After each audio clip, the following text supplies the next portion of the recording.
तो आप सभी क्या चाहते हैं? ओके, सो सबसे पहले गुड आफ्टरनून एंड बाकी सारी चीजें बताने के पहले मैं आप सभी को, ज्यादा उत्साह है आप सभी में नए नव वर्ष का, सभी फ्रेंड्स को पूरे पीडब्ल्यू यूपीएससी वाला की तरफ से बहुत बहुत नव वर्ष की शुभकामनाएं। Wish you very very happy new year to all. सभी स्टूडेंट्स के लिए वेरी हैप्पी न्यू ईयर बच्चों। तो सभी स्टूडेंट्स जो है कोशिश कीजिए कि ये जो साल है आपका, जो आपने लक्ष्य बनाया है, अपने लिए जो गोल बनाया है, उसको आप अचीव कर सके। एंड कुछ लाइंस आप जरूर यहाँ पर शेयर कर सकते हैं ताकि मैं बाकी बच्चों से शेयर करूं। अच्छा, मुझे एक स्टूडेंट ने कुछ लाइंस भेजी थी, आप सभी सुनना पसंद करेंगे शायद कि मैम आज जो है वह कुछ लाइंस शुरू हो जाए पहले, है ना, तभी आप न्यू ईयर 2023 जो है वह सेलिब्रेट करोगे और पढ़ोगे। सो काफी सारे स्टूडेंट्स के मैसेजेस जो है वे आ रहे हैं, लेकिन कुछ लाइंस जो मुझे पसंद आई एंड आप सभी से मैं शेयर करती हूँ। खोल दे पंख मेरे कहता है परिंदा, अभी और उड़ान बाकी है, जमीन नहीं है मंजिल मेरी, अभी पूरा आसमान बाकी है। तो बच्चों आप सभी के लिए आपका जो आसमान है ना, आपको यूपीएससी क्रैक करना है, आईएएस बनना है, तो सभी के अपने अपने संकल्प होंगे। वो बात और है कि ठंड बहुत ज्यादा है, आज संकल्प लिया था डेली नहाने का, अब कल से छोड़ दोगे। तो ये जो उत्साह है वो 2-4 दिन का ना हो। आपने जो रेजोल्यूशन आपने लिया है कि बस बस मुझे डेली योगा करना है, या फिर मुझे अब डेली मेडिटेशन करना है, या मुझे डेली 10 घंटे पढ़ना है, तो जो भी आप सभी ने अपने लिए रेजोल्यूशंस जो लिए हैं इस साल भर के लिए, उसे जरूर फोकस करें, डेडिकेशन के साथ एकदम फोकस्ड होकर कोशिश करना है, हार्ड वर्क करना है, ताकि आप सभी अपने जो अचीव है, जो भी आपके गोल है, उसको आप अचीव कर सके, है ना। तो आप सभी शेयर करते रहिएगा इस तरह के कोट। मैं जरूर आप सभी जो बच्चे अच्छी लाइन्स लिख रहे हैं, मैं आज आप सभी को जरूर पढ़ के सुनाऊंगी। तो very good afternoon to all, सभी बच्चों के लिए happy new year 2023। Vicky, Sandeep, Gautam, सभी बच्चों के लिए। चलिए सो शुरू करते हैं हम अपनी आज की क्लास को। बीच बीच में आप सभी के जो कमेंट्स है बच्चों मैं देखती रहूंगी, ठीक है। तो देखो इस नव वर्ष में बुनियाद बैच में अब हम बात करते हैं, आपका वन शॉट यहाँ पर चल रहा है, ठीक है। तो आधुनिक भारत का जो इतिहास है, हिस्ट्री ऑफ मॉडर्न इंडिया, इसको हम पढ़ते हैं। अब तक हमने एंशियंट की बात कर ली, अब तक हमने मिडाइवल की बात कर ली, ठीक है। एंशियंट में हमने लाखों वर्ष पुरानी बात की थी, हमने जो हमारी चर्चा है वह शुरू की थी जिस वक्त जो मनुष्य है वह शिकारी और खाद्य संग्राहक था, और कैसे कैसे फिर जो हर्षवर्धन तक आकर हमारी बातें कुछ रुक गई। फिर हमने बाकी चीजों को जो है वह मिडाइवल में कवर किया। एंड मध्यकाल में हमने जाना कि आपका जो प्राचीन था एंशियंट एंड आपका जो मॉडर्न है, ठीक है, उसके बीच का जो पीरियड था, जो 1000 वर्ष थे 6 से लेके 16 सेंचुरी तक के, वो हम पढ़ते हैं मिडाइवल में। लेकिन बच्चों जब हम आधुनिक भारत की बात करते हैं तो सभी इतिहासकार लगभग इस चीज को मान लेते हैं कि जो 18th सेंचुरी थी ना, 18वीं जो सदी थी, यहां से लगभग आपका जो मॉडर्न इतिहास है वह शुरू हो जाता है। बेसिकली हमने जो इतिहास को बांटा उसके पीछे रीजन था कि जब जब परिस्थितियां, सारी चीजें, परंपराएं और जो जिस तरह का जो सोसाइटी की चीजें चल रही थी, जिस जो शासक थे, जो सोसाइटी थी, जब वो एकदम से चेंज हो गई, या फिर जो चेंजेस है वो सडनली उस एरा से हटकर अब दूसरे तरफ चले गए, तब हमने उस चीज को अलग तरीके से पढ़ा। तो इतिहास का ये जो पूरा कालखंड है, हम इसको पढ़ने के लिए कई अलग अलग खंडों में हमने उसको विभाजित कर लिया। तो ज्यादातर प्राचीन, मध्य और आधुनिक के नाम से हम इस इतिहास को पढ़ते हैं, और इसमें ही आधुनिक भारत का इतिहास आज हम पढ़ने वाले क्लास 8 का आपका हिस्ट्री का एनसीईआरटी है।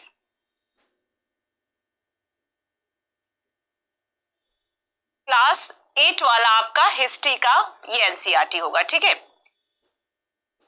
तो पीडीएफ आप सभी को पीडब्ल्यू के एप्लीकेशन पर मिलेगा, और आप सभी के लिए बच्चों यूपीएससी एंड बाकी जो पीडब्ल्यू के और भी कोर्सेज हैं और भी जो आर्टिकल्स हैं उन सभी पर भी आज और कल आप सभी को कुछ ऑफ मिल रहे होंगे, आप उसका फायदा डेफिनेटली ले सकते हैं। पीडीएफ एप्लीकेशन पर मिलता है अमित एंड बाकी सभी स्टूडेंट्स, ठीक है।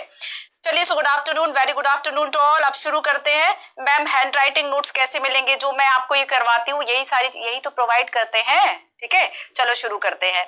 अच्छा ये देखो, एक बार शेयर कीजिए बच्चों ताकि और भी जो स्टूडेंट है वह हमसे जुड़ सकें। यहां पर आज की क्लास में हम क्या क्या टॉपिक्स देखेंगे? सबसे पहले तो हम बात करेंगे कि आखिर जो शुरुआत है वह कैसे होती, कैसे, कब और कहां, और इसमें हम एक विभाजन देखेंगे कि किस तरीके से आखिर प्राचीन, मध्य और जो आधुनिक का ये जो विभाजन है वह किया गया है, फर्स्ट। सेकंड हम देखेंगे कि व्यापार से साम्राज्य तक कंपनी की जो सत्ता है वह कैसे स्थापित हो जाती है, इसकी हम बात करेंगे। बट हम देखेंगे कि ग्रामीण क्षेत्र, याद रखना कि इसको आप एज अ पूरा एक चैप्टर हम पढ़ सकते हैं। हमेशा हिस्ट्री जो है बच्चों में इंटरलिंक रहती है। देखो कैसे कि यहाँ पर तो हमने ये समझ लिया कि आखिर ये जो कालखंडों को हमने बांटा था, हम इसमें आधुनिक आज पढ़ने वाले, पहली बात आपको यहाँ पढ़नी है। और एक जो विद्वान, एक जो इतिहासकार थे J.S. मिल, उनके अकॉर्डिंगली किस तरीके से वर्गीकरण उन्होंने किया इस पूरे हिस्ट्री का, उसको पढ़ लेते हैं। देन आफ्टर हम देखते हैं कि किस तरीके से अब जो कंपनी है वह आ चुकी है, अब जो ईस्ट इंडिया कंपनी है वह आ चुकी है। और कहते हैं कि ब्रिटिशर्स के द्वारा एक ऐसा तंबू लगाया गया था जिसको खींचते खींचते खींचते उन्होंने बंगाल से खींचा और पूरे भारत तक में वह फैल गए। तो यहाँ पर कहते हैं कि कुछ चंद हिंदुस्तानी और मुट्ठी भर जो अंग्रेज है, उनके साथ यह जो घटना है कि व्यापार से लेकर साम्राज्य तक जो अंग्रेजों का प्रसार हो जाता है, उनकी सत्ता का प्रसार हो जाता है, ये घटना रॉबर्ट क्लाइव के तंबू में घटी थी, ये बात इसमें कही जाती है। इसके कहने के कई मायने हैं जिसे हम समझेंगे। तो व्यापार से लेकर हम देखेंगे कि दो ऐसे इंपॉर्टेंट युद्ध हुए बच्चों, एक तो प्लासी और दूसरा बक्सर, जिसने अंग्रेजों का एक तरीके से जो आधिपत्य है अब वह जमा दिया था भारत पे। जानेंगे कि प्लासी का युद्ध क्या है। कहा जाता है कि इस देश का दुर्भाग्य था कि ऐसा युद्ध जिसके द्वारा भारत की जो एक तरह से हम कहते हैं कि अंग्रेजों के हाथ में चला गया, जो शक्ति संतुलन है वो उनके पक्ष में चला गया, वो युद्ध नहीं था, केवल षड्यंत्र था। और इस तरीके से जो क्वेश्चंस है वह आपको मेंस में देखने को मिलते हैं, जीएस में भी देखने को मिलते हैं, पेपर 1 में, एंड इसके अलावा जो ऑप्शनल का बच्चा है वो तो देखता ही है इन प्रश्नों को।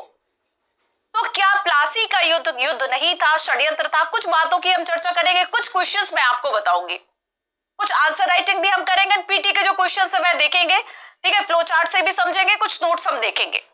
तो यहाँ पर बच्चों व्यापार से लेके हम देखेंगे कि भाई प्लासी एंड बक्सर होता है, बक्सर के बाद और भी पकड़ोगे फिर कंपनी कहते नहीं अब तो हम खुद नवाब बनेंगे, अब नवाबों से हम बाकी सारी चीजें नहीं ले सकते, फैसिलिटीज के लिए हम इनको नहीं, कठपुतली नवाब नहीं बनाएंगे, अब हम खुद आएंगे। यहाँ से ये बातें शुरू होगी। फिर हम देखेंगे कि अच्छा गांव तो बच गए, चलो अब हम कहाँ चलते हैं, गांव की तरफ चलते हैं, क्योंकि यहाँ पर रेवेन्यू का सबसे बड़ा सोर्स क्या था? भू राजस्व, फसल से आने वाला राजस्व, उपज से मिलने वाला राजस्व। और यहाँ पर जमींदारी, रैयतवाड़ी और जो महालवाड़ी है वह देश के अलग अलग हिस्सों पर अलग अलग नियमों के द्वारा लागू किया जाता है उसको, ताकि अंग्रेजों को एक जो आमदनी है कंटिन्यूअसली वह हो सके। और ब्रिटेन से आने वाला जो सोना चांदी है जो हम यहाँ के निर्यात के लिए उसको यूज करते थे, अब वो बंद हो गया क्योंकि राजस्व यहीं से मिलने लगा। तो इसकी हम बात करेंगे। फिर आगे हम देखेंगे क्या रे, अच्छा आदिवासी भी बच गए हैं, अभी इन पर भी शासन करना है। तो धीरे धीरे कैसे ये जो अंग्रेज आ गए वे अपना नियंत्रण क्षेत्र बढ़ाने लगे, और अब कहते हैं कि नहीं, अब जो ये बिरसा मुंडा वाला क्वेश्चन यूपीएससी ने लास्ट पूछा था कि उल गुलान का जो मतलब है वह क्या है ना, बिरसा मुंडा वाला हम देखेंगे। तो यहाँ पर दिक्कू आप देखेंगे, दिक्कू यानी जो बाहरी लोग हैं कैसे अब आदिवासियों को जाके परेशान करने लगे, महाजन इन सबके ट्रैप में फंस जाते हैं, कैसे अंग्रेज जो है इनकी नीतियां यहाँ पर भी चलने लगती हैं। आगे हम देखेंगे कि अब जो है 100 वर्षों में एक इतना ज्यादा जो प्रेशर है अब क्रिएट हो चुका था कि अब वो फटने वाला था। और ऐसे में 1757 प्लासी और 1857, ठीक 100 वर्षों के बाद एक महान विद्रोह होता है। सबकी डेफिनेशंस अलग अलग थी कि क्या ये स्वतंत्रता का विद्रोह था या फिर केवल कुछ कुछ राजाओं का षड्यंत्र था, या फिर कुछ कुछ राजाओं या फिर हिंदू मुसलमानों के बीच की लड़ाई थी। कुछ इस तरह की बातें 1857 के बारे में की जाती हैं। 100 वर्षों के बाद जब जनता बगावत करती है, 1857 हम देखेंगे, और उसके बाद हम देखेंगे कि उसके बाद का जो इतिहास है वह क्या हुआ, क्या जो चेंजेस है, क्या जो एडमिनिस्ट्रेटिव चेंजेस है वह आते हैं। नेक्स्ट हम देखेंगे बुनकर लोहा बनाने और फैक्ट्री मालिक। इसमें हम बात कर ले कि सूती वस्त्र जो है वह क्या हुआ, ठीक है। अगर हम स्टील उत्पादन, वुड्स स्टील उत्पादन की बात करेंगे, उसका क्या सीन था, ये कुछ कुछ बातें हम इसमें करते हैं। देशी जनता को सभ्य बनाना। अब देखो बच्चों यहाँ पर बात आ गई अब एजुकेशन की, ठीक है। तो यहां तक तो क्या कर रहे थे कि अभी लोगों पर कब्जा कर रहे थे। पूरा चैप्टर जुड़ा हुआ है, इसको समझ लो, बहुत इजीली सारी अपनी जो बुक है वह समझ लोगे। जिन बच्चों के पास hard copy, please hard copy से पढ़ो, नोट्स जरूर बनाओ, ठीक है, नोट्स जरूर बनाओ, शेयर करते रहो या जुड़े रहो बच्चों।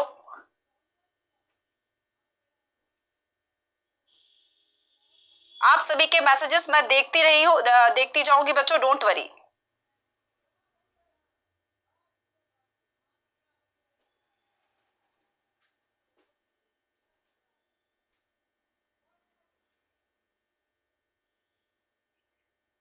चलिए नेक्स्ट देखो बच्चों, कि शुरुआत में हमने देखा कि कंपनी फैल रही है, दूसरी बार हमने देखा कि अब गांव को पकड़ लिया है ना, उसके बाद आदिवासियों को पकड़ लिया, और अब जो है वह एक विद्रोह हो गया। इन तीन के बाद हुआ एक विद्रोह। और यहाँ पर हम बात करेंगे शिक्षा की, यहाँ पर हम बात करेंगे वस्त्रों की कि आखिर क्या कंडीशन थी। भारतीय वस्त्र उद्योग जो उस वक्त एक तरह से रीढ़ कहे जा सकते थे, एक तरह से उस वक्त, अगर बहुत अतिशयोक्ति नहीं होगी अगर उस टाइम का इसको राष्ट्रीय उद्योग कह दिया जाए। हर घर में जो है वह चरखा एंड बाकी सारी चीजें होती थी कि सूती वस्त्र की जो कताई है, वो बुनाई है, वो होती थी। तो यहाँ पर किस तरीके से जो इसका पतन हुआ, कहते हैं कि बुनकर की जो हड्डियां हैं वह ऐसी फैली हुई होती थी जैसे चांदी चमक रही होती है। यहाँ पर उनके शोषण को कहने का एक तरीका था, अतिशयोक्ति थी। ठीक है, तो देशी जनता को सभ्य बनाना। तो यहाँ पर किस तरीके से कहेंगे कि इंडिया का जो कल्चर है ना, इंडिया का जो एजुकेशन है, इंडिया की जो किताबें हैं, जो लिटरेचर है, वह आदमी को सिर्फ एक निष्कर्मण बनाता है, मतलब कुछ करने की प्रेरणा नहीं देता। अगर आप हमारे और अगर उनके लिटरेचर्स को पढ़ लो, वेस्टर्न लिटरेचर्स को पढ़ लो, तो खून खोल जाएगा जैसे। तो यहाँ पर इनके द्वारा ये कहा जाता है कि इंडिया का जो लिटरेचर है ना, ये पूरब की गलतियां है, पूरब की, पश्चिम मतलब ब्रिटेन हो गया। तो कहता है कि पूरब की गलतियां हैं एक तरीके से, और केवल बस इंसान को कर्तव्यहीन बनाता है यहाँ का लिटरेचर। लेकिन अगर तुम वही वेस्टर्न किताबें पढ़ लो, वेस्टर्न लिटरेचर को पढ़ लो, तो ज्यादा काम कर पाओगे। आगे कहा जाता है कि देखो यहाँ पर एक जो वर्ग था, महिलाएं, जाति और सुधार, हम एक साथ पढ़ लेते हैं कि किस तरीके से इस समय में महिलाओं की बात करेंगे कि क्या इनको शिक्षा की बात थी, है ना। आप देखेंगे कि बात जैसे बैथुन स्कूल का कॉन्सेप्ट लास्ट टाइम यूपीएससी ने पूछा था कि महिला शिक्षा के लिए क्या प्रयास हुए, महिलाओं के लिए क्या प्रॉब्लम्स थी, सती प्रथा, बाल विवाह इस समय निषेध हुआ, विधवा पुनर्विवाह एक्ट आया, हम उसकी बात करेंगे। किस किस की भूमिका थी, कहां पर भूमिका जो है राजा राम मोहन राय की थी, और कहां पर भूमिका ईश्वर चंद्र विद्यासागर की थी। तो महिलाओं की बात कर ले, जाति सुधार में हम देख ले मंदिर प्रवेश आंदोलन, अम्बेडकर, और कुछ कुछ बातें और कर लेते हैं हम। इसके अलावा हम देखेंगे राष्ट्रीय आंदोलन के संगठन। देखो बच्चों, अब इसके बाद हम क्या पढ़ते हैं कि 1870 से अगर हम शुरू करें तो 1947 तक, जब तक ये देश स्वतंत्र नहीं हो गया, उस वक्त तक किस किस तरीके की घटनाएं हुई। तो यहाँ पर हम गांधी जी के जो आंदोलन है उसको मुख्य रूप से पढ़ते हैं। सविनय अवज्ञा हो, असहयोग आंदोलन हो, भारत छोड़ो आंदोलन हो, उसके बीच बीच की कुछ और घटनाएं जो है वह हम इसमें पढ़ते हैं। ठीक है, और उसके बाद हम देखते हैं कि स्वतंत्रता, जब 1947 को भारत स्वतंत्र हो गया, उसके बाद क्या हुआ, इसके बाद का जो विकास है वो फिर आप पॉलिटी में पढ़ने लगते हो। इस चैप्टर के बाद का जो विकास है, ठीक है, फिर आप वो पॉलिटी में पढ़ने लगते हैं, जो आपका पॉलिटिकल डेवलपमेंट होता है, जो कॉन्स्टिट्यूशन बनता है। ठीक है, तो बच्चों ये सारी चीजें एक साथ जुड़ी हुई हैं। अब हम शुरू करते हैं कैसे, कब और कहां से।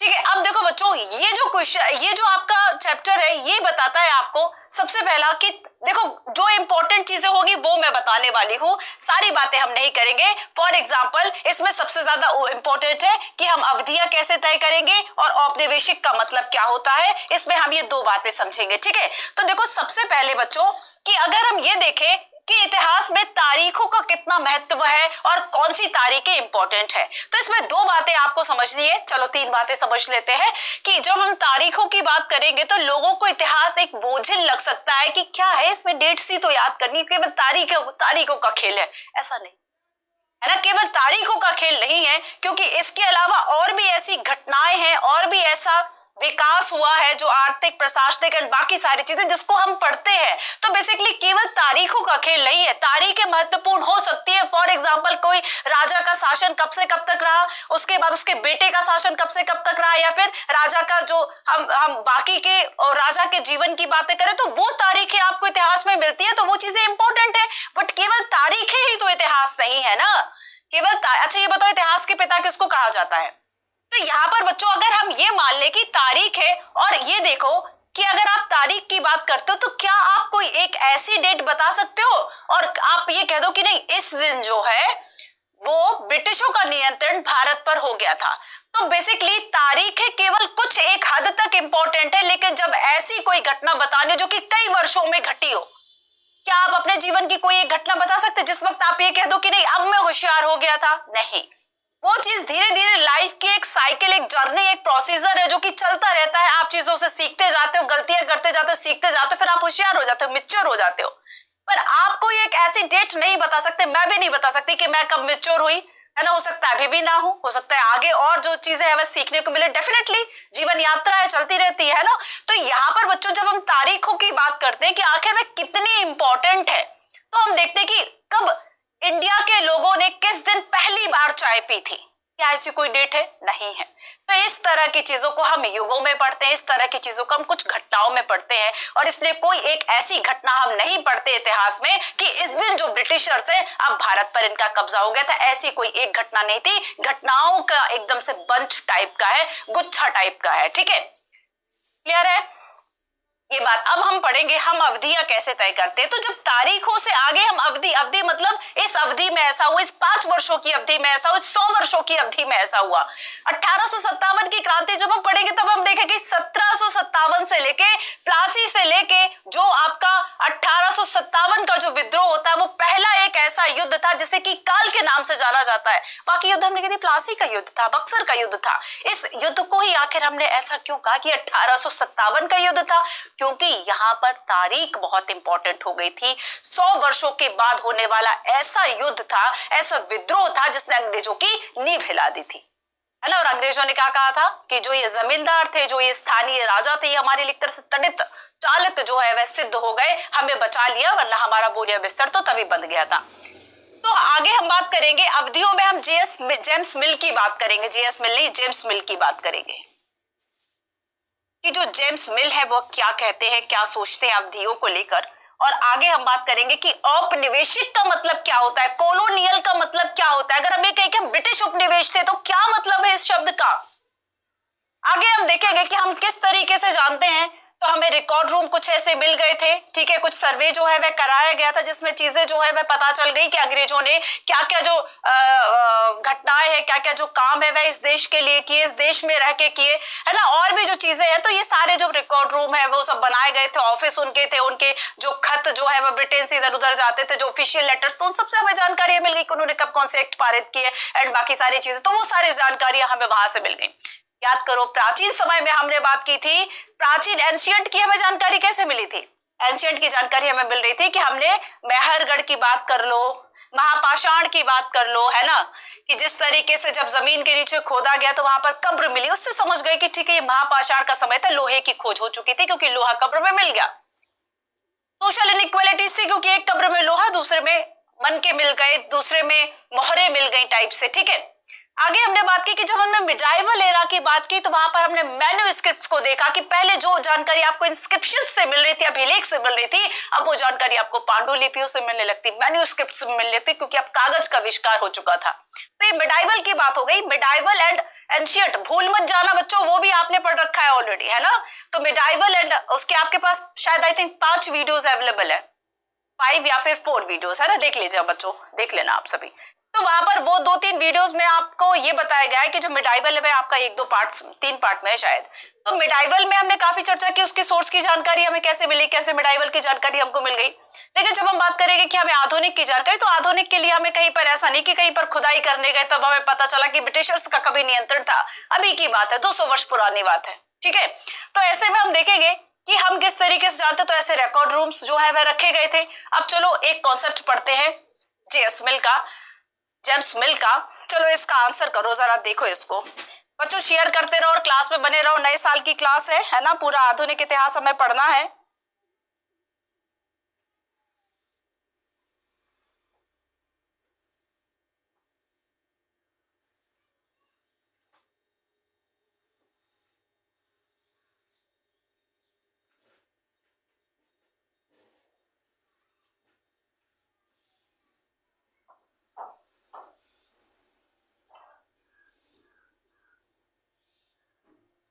जेम्स मिल, देखो हमने देखा कि डेट कौन सी इंपॉर्टेंट हो सकती है, राजा ने कब शासन किया, ठीक है, उसके कब उसका विवाह संबंध हुआ, कुछ ऐसी डेट हमें मिल जाती है, वो महत्वपूर्ण डेट थी। ठीक है, उसका कब कौन सा बेटा हुआ और उसके बाद वह कब शासन, उसने कब शासन किया, राजा ने कौन कौन से युद्ध किया, ये तमाम बातें। जेम्स मिल ने भारतीय इतिहास को जिस तरह से कालखंडों में बांटा है उसमें समस्याएं क्या है। यह विभाजन सांप्रदायिकता के आधार पर किया गया। अब आपको पता ही नहीं है कि जेम्स मिल ने क्या, तो पहले क्वेश्चन पढ़ लेते फिर समझाऊंगे, फिर हम वापस क्वेश्चन पे आएंगे।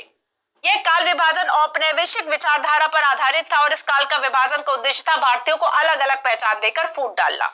तो बच्चों यहाँ पर देखो बहुत ज्यादा नहीं लिखे गए है ना, उससे थोड़ा सा फ्लो हमारा बाधित हो जाएगा, वरना सभी बच्चों के लिए जो अभी जुड़े हैं wish you very happy new year है ना। शुरू से क्लास देख लेना, आपके लिए एक मैसेज उसमें मिल जाएगा। तो बहुत ज्यादा बाहर मोटिवेशन खोजने की जरूरत नहीं है ना। गुब्बारा जो है वह आसमान में कैसे उड़ता है, बहुत ऊंचा तो नहीं आसमान में जाता, लेकिन अगर हम उड़ने की बात करें तो वह अपने अंदर भरी हुई एनर्जी से जा रहा है। तो इसलिए बाहर मोटिवेशन तलाशना बंद करो कि एक जो 2-3 आपने वीडियोस देख ली और बस एक दिन के लिए रिचार्ज हो गए आप, वो वाली बात आपको नहीं करनी है। तो यहाँ पर अपना इनर मोटिवेशन, आपका अंदर का जो डेडिकेशन है कि नहीं मुझे कुछ करना है ना, मुझे आईएएस बनना है या फिर मुझे सिविल सर्विस में जाना है। यूपीएससी अगर दे रहे हैं तो ठीक है, अगर जो बच्चे पीसीएस दे रहे हैं तो उसके लिए भी बच्चों कोशिश करो, एकदम हार्ड वर्क करो। क्लियर? चलिए, तो ये साल आपके लिए बहुत बहुत मुबारक हो सभी बच्चों के लिए। पॉलिटी की क्लास बच्चे आपका यूपीएससी वाला पे होती है। ये आपका यूपीएससी वाला हिंदी का चैनल है जिसमें कि मैं आपको अभी आधुनिक भारत के इतिहास क्लास 8 का जो हिस्ट्री एनसीईआरटी में पढ़ा रही हूँ, जिसमें हम पढ़ते हैं पहला फैक्ट। चलो तो भाई नोट्स बना लो आज की क्लास का, है ना, नव वर्ष का पहला नोट्स बना लो, जिसमें हम समझते हैं जो आपका चैप्टर 1 का एक इंपॉर्टेंट कॉन्सेप्ट है कि हम आखिर अवधियां कैसे तय करते हैं। हम अवधियां कैसे तय करते हैं।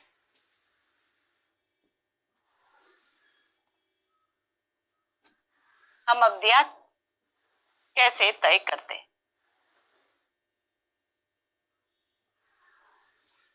और इसमें जेम्स मिल को पढ़ते हैं। देखो बच्चों, इनकी चाहे विचारधारा की बात करें या फिर बाकी सारी चीजें, फूट डालने की तो इन्होंने शुरू से जो कोशिश है वह की, और यही बात जो है आ हिस्ट्री, एक बुक लिखी थी इन्होंने, a history of British India, a history of British India. और इस बुक में, ये जो बुक है ना बच्चों, ये जेम्स मिल की बुक थी।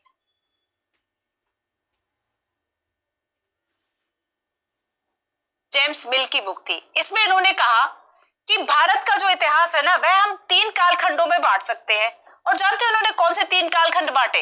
इन्होंने कहा कि एक तो ऐसा समय था जिस वक्त हिंदू शासक कर रहे थे, एक तो ऐसा समय था जिस वक्त मुस्लिम वर्ग शासन कर रहे थे, एक ऐसा समय था जिस वक्त, अब हिंदू मुस्लिम के बाद इन्होंने सिख ईसाई नहीं लिखा, अब इन्होंने कहा एक ऐसा समय था जब ब्रिटिशर्स लोग शासन कर रहे थे। तो एक तरीके से इसने सांप्रदायिकता के आधार पर नहीं बांट दिया है ना, डेफिनेटली बांट दिया। तो समस्या तो हमें साफ समझ में आ गई कि हम जो क्वेश्चन हमने देखा था कि विभाजन सांप्रदायिकता के आधार पर किया गया था, बिल्कुल सही बात है। तो इनका ये तर्क था कि जब हिंदू और मुसलमान शासक थे ना, तो ये एक तरह से डिक्टेटरशिप थे, ये दोनों तानाशाह थे, निरंकुश थे, है ना, और ये दोनों ही शासक एक तरह से, जो शासक का हिंदू और मुस्लिम की अगर हम बात करें तो जो मिडाइवल एरा में हमने मुगल कर बाकी सबकी बात करते हैं, सब इस्लाम धर्म से था। तो यहाँ पर बच्चों कि जब इन्होंने क्या किया, सांप्रदायिकता के आधार पर बांटा और कहा कि जो शासक का एक तरीके से, सबसे बड़ी प्रॉब्लम क्या दिख रही है कि जो शासक का धर्म है क्या वही सब पूरी प्रजा का धर्म हो गया था? ऐसा तो नहीं था। सभी धर्म जो है वे साथ साथ रहे। ये नहीं कहा जा सकता कि जब हिंदू शासक थे तो केवल भारत में हिंदू धर्म था, ये नहीं कहा जा सकता कि जब मुस्लिम शासक थे तो सभी लोग मुस्लिम हो गए, तो ऐसा नहीं था। तो यहाँ पर हमें ये दिखता है, पहली प्रॉब्लम हमें ये दिख गई कि इसके द्वारा, इनके द्वारा जो बांटा गया हिंदू मुस्लिम करके कि ये तानाशाह थे और इस वक्त इनके द्वारा जो है जबरदस्ती शासन चला गया, केवल कुरीतियां ही थी इनके समय में, कुछ भी इन्होंने पॉजिटिव काम जो है वह नहीं किया था। केवल जब ब्रिटिशर्स आए थे ना तब कुछ अच्छा हुआ था। ठीक है, तो इनके द्वारा पहली बात तो ये हो गई। तो सबसे पहली परेशानी यही है और इसमें समस्या यही मानी जाती है कि इन्होंने सांप्रदायिकता के आधार पर जो है वह बांट दिया। ठीक है, तो इनका तर्क क्या था? इनका तर्क था कि जो एशियाई समाज की अगर हम बात करें तो इसमें ब्रिटिशर्स जो हैं एशियाई समाज में, इनका तर्क था बच्चों कि एशियाई समाज में, ठीक है, एशियाई जो समाज है वह सभ्यता में, एशियाई समाज सभ्यता में यूरोप से पीछे है। और ये यूरोप से थे, एशियाई समाज जो है वह यूरोप से क्या है, पीछे है। और ऐसे में कहा कि पहले हिंदू तानाशाह थे, फिर मुस्लिम तानाशाह थे, और इसके बाद केवल बस जातिगत बंधन थे, असमानता थी और अत्याचार था। जातिगत बंधन थे, अत्याचार था, है ना, जातिगत बंधन थे, अत्याचार था। केवल कुरीतियां थी, ये जो मिल है उनका तर्क था। साथ ही ये कहते हैं कि जब ब्रिटिशर्स आते हैं तो ब्रिटिशर्स के द्वारा, जब ब्रिटिशर्स आते हैं ना, तभी जो भारतीय समाज है वह सभ्यता की बढ़ा, भारतीय जो समाज है ना वो सभ्यता की तरफ बढ़ गया। और इसमें इनके द्वारा ये कहा गया कि अगर आप सभ्यता चाहते हैं ना तो आपको ब्रिटेन के ब्रिटिश जो कानून है, ब्रिटिश जो कानून है, जो शिष्टाचार है, ब्रिटिश कानून, ब्रिटिश शिष्टाचार और ब्रिटिश की जो कला है वो अपनानी चाहिए, है ना, ब्रिटिश की जो कला है ये अपनाई जानी चाहिए, भारत की नहीं। तो यहाँ पर ये बात इनके द्वारा कही गई, लेकिन आगे हम इसका खंडन करेंगे कि ये जो, अब देखो हम कैसे कॉलोनियल पीरियड को पढ़ते हैं इसके आगे आगे, कि देखो बच्चों इसमें आप देखेंगे कि किसी समय के काल को केवल शासक के धर्म से देखने की जरूरत ही नहीं थी, भाई अपने हिसाब से और भी तरीके से बांट सकते थे। तो यहाँ पर एक अगला जो विभाजन है वो भारतीय इतिहासकारों ने किया। ठीक है, अगला विभाजन जो है वह भारतीय, इसका स्क्रीनशॉट ले लो। एक तो विभाजन ये हो गया, चलो यही बता देते हैं, ठीक है, यही देखते हैं बच्चों।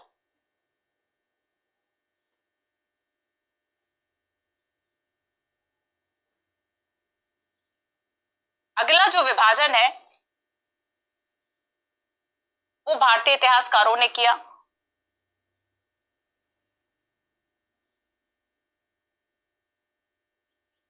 लेकिन ये जो इतिहासकार है ना ये भी ब्रिटिशर से प्रभावित थे, और इन इतिहासकारों ने कहा कि देखो हम बांट देते हैं प्राचीन, मध्य और आधुनिक। इन्होंने कहा कि हम कैसे बांटते हैं बच्चों, प्राचीन काल था, एक तो मध्यकाल था, ठीक है, प्राचीन काल था, मध्यकाल था और आधुनिक काल आया। साथ ही इन्होंने ज्यादा डिस्क्राइब किया आधुनिक और मध्य को लेकर। इन्होंने कहा कि आधुनिक काल में जो कुछ था वो मध्यकाल में एब्सेंट था, बस इसी आधार पर उसे मध्यकाल या अंधकार युग कहा कि जो आधुनिक काल है इसमें विज्ञान था, इसमें तर्क था, इसमें स्वतंत्रता थी, इसमें विज्ञान, तर्क, स्वतंत्रता, विज्ञान, तर्क, स्वतंत्रता, समानता, मुक्ति, है ना, ये सारी चीजें थी। और याद रखना बच्चों, इन्होंने कहा कि ये सारी जो चीजें है ना वो मध्यकाल में एब्सेंट थी। मिडाइवल में, मध्यकाल में क्या ये सारी चीजें नहीं थी? उस वक्त क्या कला का विकास नहीं हुआ? अरे हम तो पढ़ चुके हैं ना, इस चीज का खंडन करना है आपको कि मध्यकाल जो है वह ऐसा डार्क एरा नहीं था। और अगर आप ये कह रहे हो कि ना कि आधुनिक काल जो है उसमें बहुत ज्यादा स्वतंत्रता थी, तो 200 वर्ष जो ब्रिटिशर्स कर रहे थे वो क्या थी? वो स्वतंत्रता कर रहे थे। हम इस चीज को मानते हैं कि अगर अंग्रेज ना आते तो इंडिया जो है हो सकता है 200 वर्ष और लग जाते हमें डेमोक्रेसी होने में, हमें लोकतंत्रात्मक व्यवस्था बना जो एकदम से धकेल दिया ना अंग्रेजों ने कि नहीं, अब राजतंत्र जो है वह खत्म हो रहा था धीरे धीरे, कैसे उन्होंने प्रशासनिक एंड बाकी सारा एकीकरण किया, लेकिन एक तरह से उनकी जो नीति एंड इंटेंशन है वो तो सही नहीं थे ना। तो यहाँ पर हम देखते हैं कि अगर हम आधुनिक और मध्य की बात करें कि आधुनिक काल का मतलब क्या होता है, हम कह रहे हैं बहुत मॉडर्न हो रहा है, इसका मॉडर्न का मतलब क्या था कि आप तर्क की बात करोगे, आप लॉजिकली सोचोगे, ठीक है, आपके पास फ्रीडम है, आपके पास मुक्ति है, आपके पास इक्वालिटी है, इस तरह की चीजें। लेकिन अगर ब्रिटिश का जो समय था, अगर हम वहां से आधुनिक काल की शुरुआत करें तो क्या भारत में ये सारी चीजें थी या फिर 1947 के बाद से आती है? तो यहाँ पर इस चीज का भी खंडन होगा और यहां से आएगा कि ये आधुनिक काल नहीं है। यहाँ पर कुछ इतिहासकार कहेंगे कि काहे का आधुनिक काल, ये तो शुद्ध औपनिवेशिक शासन था, ये दास्ता थी। और अगला कॉन्सेप्ट आया कॉलोनियल रूल वाला। ये क्या था बच्चों? औपनिवेशिकता थी, कॉलोनियल पीरियड था। What is colonial?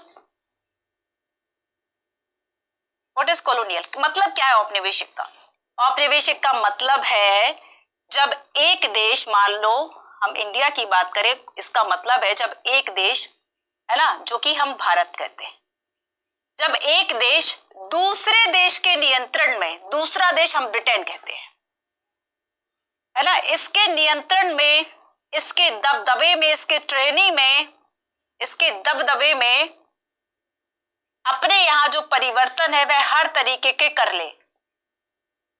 ये नहीं कर रहा है, ये कर रहे हैं, ठीक है। एक देश दूसरे देश के दबदबे में अपने यहां काफी तरीके के जो परिवर्तन है वह कर ले, राजनीतिक, सांस्कृतिक, सामाजिक, राजनीतिक, सांस्कृतिक और सामाजिक। मैं आप सभी के जो क्वेश्चंस हैं, जेम्स मिल का ये मानना था कि भारत का विकास अंग्रेजों की सहायता के बिना असंभव है। बिल्कुल सही कहा आपने, यूपीएससी टारगेट है ना, बिल्कुल सही कहा, ये बात बिल्कुल सही है बच्चों।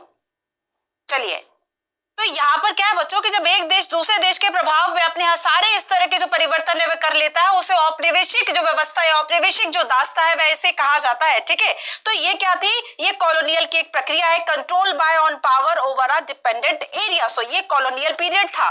तो यहाँ पर ये मेन कॉन्सेप्ट था आपका चैप्टर 1 का। ये बहुत ज्यादा इंपॉर्टेंट है बच्चों, इसको आप जो है वह स्क्रीनशॉट कर लो। ठीक है, लिख लो बच्चे, कंटिन्यू क्लास में रहिए, क्लास को शेयर करते रहिए। अब देखो, अब क्या आप इसका आंसर कर पा रहे हो? क्वेश्चन क्या था कि यह सांप्रदायिकता के विभाजन इसका किया गया था हिंदू मुस्लिम ब्रिटिशर्स, है ना, हिंदू मुस्लिम ब्रिटिशर्स, डेफिनेटली।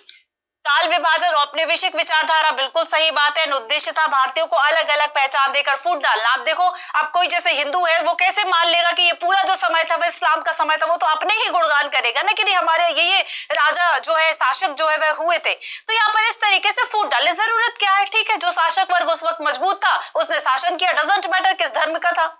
ये भी तो चीज, ये भी तो एक सोच हो सकती है ना, जो कि हमारी होनी चाहिए। तो यहाँ पर इस विभाजन का जो उद्देश्य है, इस तरह से क्या आंसर हो गया? ऑप्शन नंबर डी, है ना। सारी जो बातें हैं वह इसमें सही थी। ठीक है, बाकी सारी बातें हो ही गई। अब हम आगे चलते हैं और देखते हैं चैप्टर नंबर 2। चैप्टर नंबर 2 की बात करेंगे। और अब आ गई है कंपनी। अब आ गई है कंपनी। कहते हैं, इसको शुरू करने के पहले मैं एक बात आपको बताती हूँ, क्वेश्चन बताती हूँ। ठीक है, जो चाबी फ्रांसीसी जो है, देखो ये हो गया आपका बंगाल वाला रीजन, यहां पर ये आपका बंगाल वाला रीजन हो गया। ठीक है, बंगाल वाला रीजन बच्चों इतना ज्यादा रिच था कि कम से अगर हम ऑल ओवर द उस समय के, उस आज से 200 वर्ष पहले भी अगर हम देखें तो उस समय तक बच्चों बंगाल जो है वह पूरे विश्व के निर्यात में लगभग 40% था। यहाँ पर जो सोना चांदी, यहाँ पर जो समृद्धि थी, ये पूरे एक तरह से पूरे, अगर हम भारत की बात करें, बहुत ज्यादा एक रिच एरिया हो गया था। ठीक है, तो और यहाँ पर दूसरी बात देखो कि ज्यादातर आप देखोगे कि जो यूरोपीय कंपनी, सबसे पहले तो आपको पता है वास्को डी गामा जो है, आप सभी को याद होगा 1498 में कालीकट पहुंचा था, भारत की खोज की थी। भारत की खोज नहीं की थी, भारत पहले भी था, उसने उस रास्ते की खोज कर ली थी। लेकिन बच्चों जब भाप के इंजन का आविष्कार होने लगा था, भाप के इंजन का आविष्कार हो गया, तो जो महीनों की यात्रा थी, पहले 4 महीने लगते थे इंडिया आने में, तो पहले केवल, अब हम देखेंगे कि इस चैप्टर के लास्ट तक हम देखेंगे कि अब भाप के इंजन का आविष्कार हो चुका है और अब ब्रिटिश कॉलोनियां तेजी से बढ़ने लगी, क्योंकि जो समय पहले 4 महीने का था वो 1 हफ्ते से भी कम का हो गया था, है ना। अब या फिर वो 1 हफ्ते के आसपास का था, डिपेंड था किस जहाज ने कैसी टेक्नोलॉजी उस वक्त यूज की। और ये जो भाप के इंजन का आविष्कार था उसने भारत में ब्रिटिशर्स की संख्या में वृद्धि कर दी। तो हम देखेंगे कि बच्चों की ये बंगाल, ठीक है, और यहाँ पर दक्षिण, ठीक है, हम दक्षिण की बात करें और यहाँ पर ये देखो एक क्वेश्चन उठता है कि आखिर जो चाबी,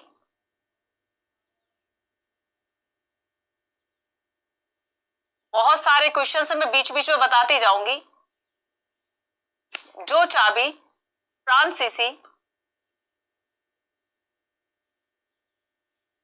और बाकी यूरोपीय देश और बाकी यूरोपीय देश दक्षिण में ढूंढने का प्रयास कर रहे थे,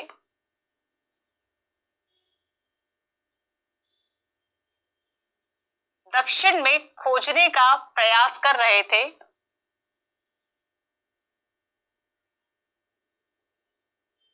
वो चाबी अंग्रेजों को बंगाल के रास्ते से मिल गई। और यहाँ पर अंग्रेज को जो है उन्होंने क्या किया, उन्होंने देख लिया कि बंगाल जो है वह ज्यादा समृद्ध प्रांत है, अगर हम यहाँ अपना जो कॉलोनी है, यहाँ अपना जो फैक्ट्री है उसे स्टैब्लिश कर पाते हैं तो हमारी जो व्यवस्था है वह वाकई सबसे ज्यादा सुदृढ़ हो जाएगी। और फ्रांसीसियों की बात करें, डच की बात करें, ये सब जो है बच्चों वह कहीं ना दक्षिण में ही लगे रहे, बट दक्षिण में वो चीज थी ही नहीं।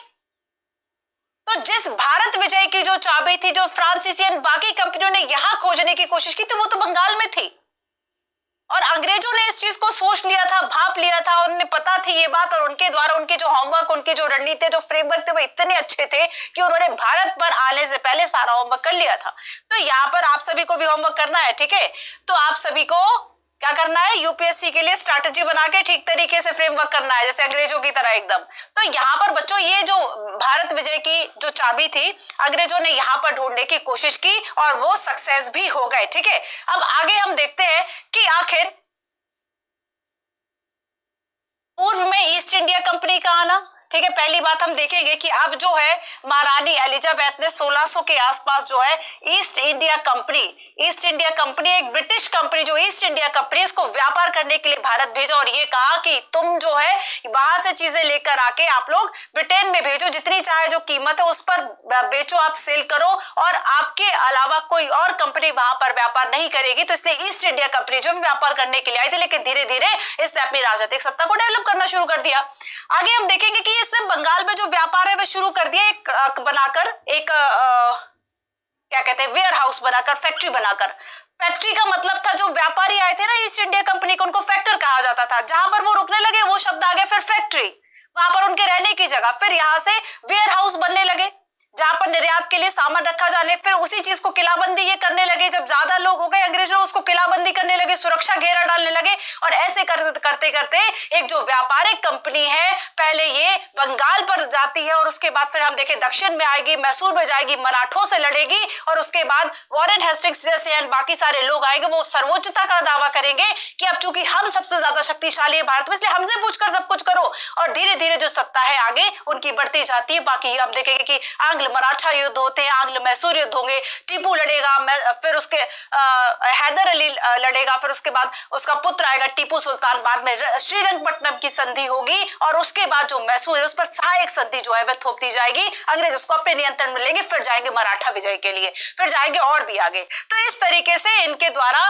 जो सारी चीजें हैं वह शुरू होती गई। तो पूर्व में ईस्ट इंडिया कंपनी पहले व्यापार करने आई थी और इसलिए तो कहा जाता है ना कि रॉबर्ट क्लाइव के तंबू में ये जो घटना है वह घटी थी, कुछ मुट्ठी भर ही लोग थे और जब भारत विजय की जो चाबी वह अंग्रेजों के पास चली गई थी। व्यापार से युद्धों तक, पहले तो व्यापार करने आई, युद्ध कैसे करने लगी, केवल व्यापार भी तो कर सकते थे लेकिन नहीं, बिना युद्ध के इनकी जो महत्वाकांक्षा है वह बढ़ने लगी। कहते कि हम तो आए थे केवल यहाँ पे व्यापार करने के लिए, अंग्रेजों का कहना है कि हम यहाँ पर केवल व्यापार करने के लिए आए थे, ये तो भारतीयों के ही षड्यंत्र थे कि उन्होंने ही हमें फंसा लिया कि नहीं आप हम पर शासन करो, ऐसा कौन करेगा। तो यहाँ पर इनके द्वारा ये कहा जाता है कि हम यहाँ पर केवल व्यापार करने आए, लेकिन चूंकि हम यहाँ की राजनीतिक व्यवस्था में फंस गए, हमारे पास ही जो अलग अलग राजा है वह आने लगे और हमें ही षड्यंत्रों में फंसाने लगे कि मुझे वहां पे शासन करना है, आप साथ में चलो, उसको हटा के मुझे बैठा दो टाइप से, है ना। तो ये वाली बातें होती रही और हम देखेंगे कि प्लासी और बक्सर के 2 युद्ध हुए और इसके बाद अब जो कंपनी है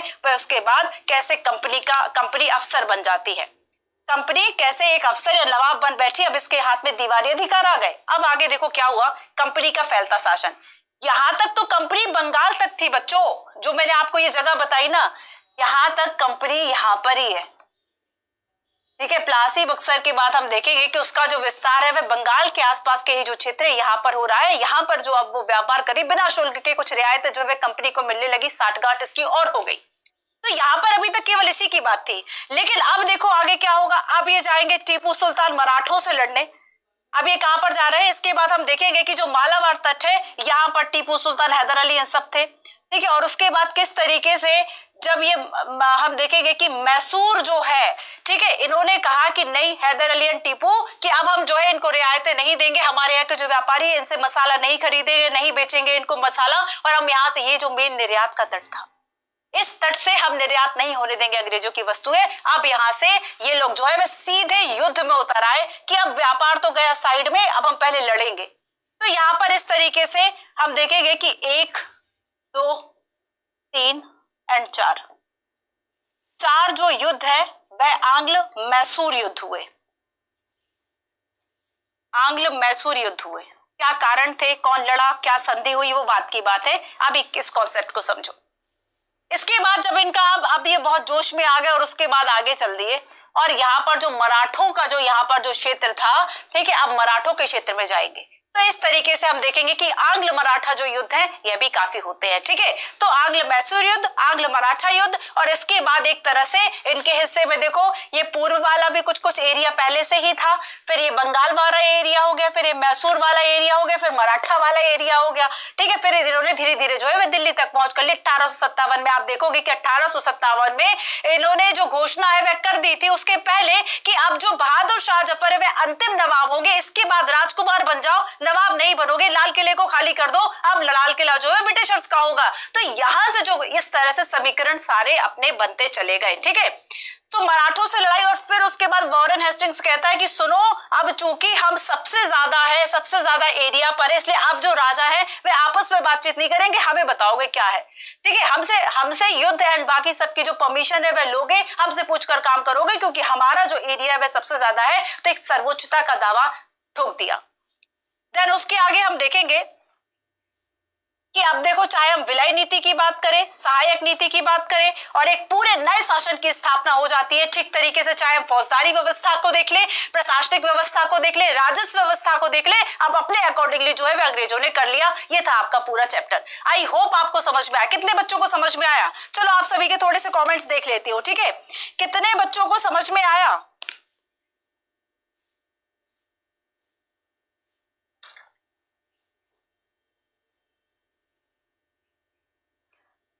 कितने बच्चों को ये कहानी समझ में आई?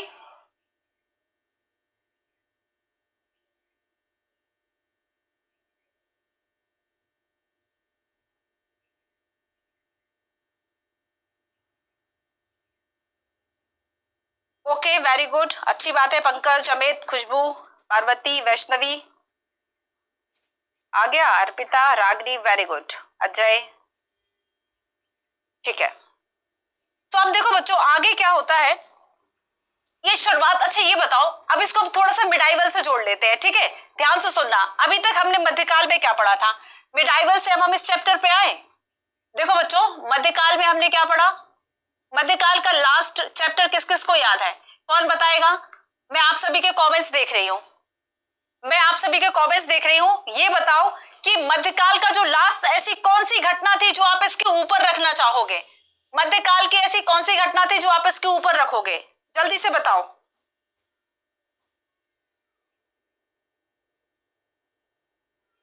आंसर राइटिंग का मैं बीच बीच में बताती रहूंगी, ठीक है। शिवम,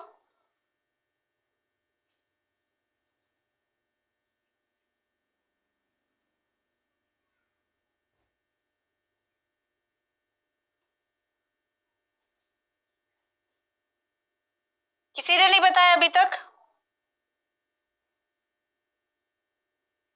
नहीं, 1857 नहीं। हाँ, वेरी गुड।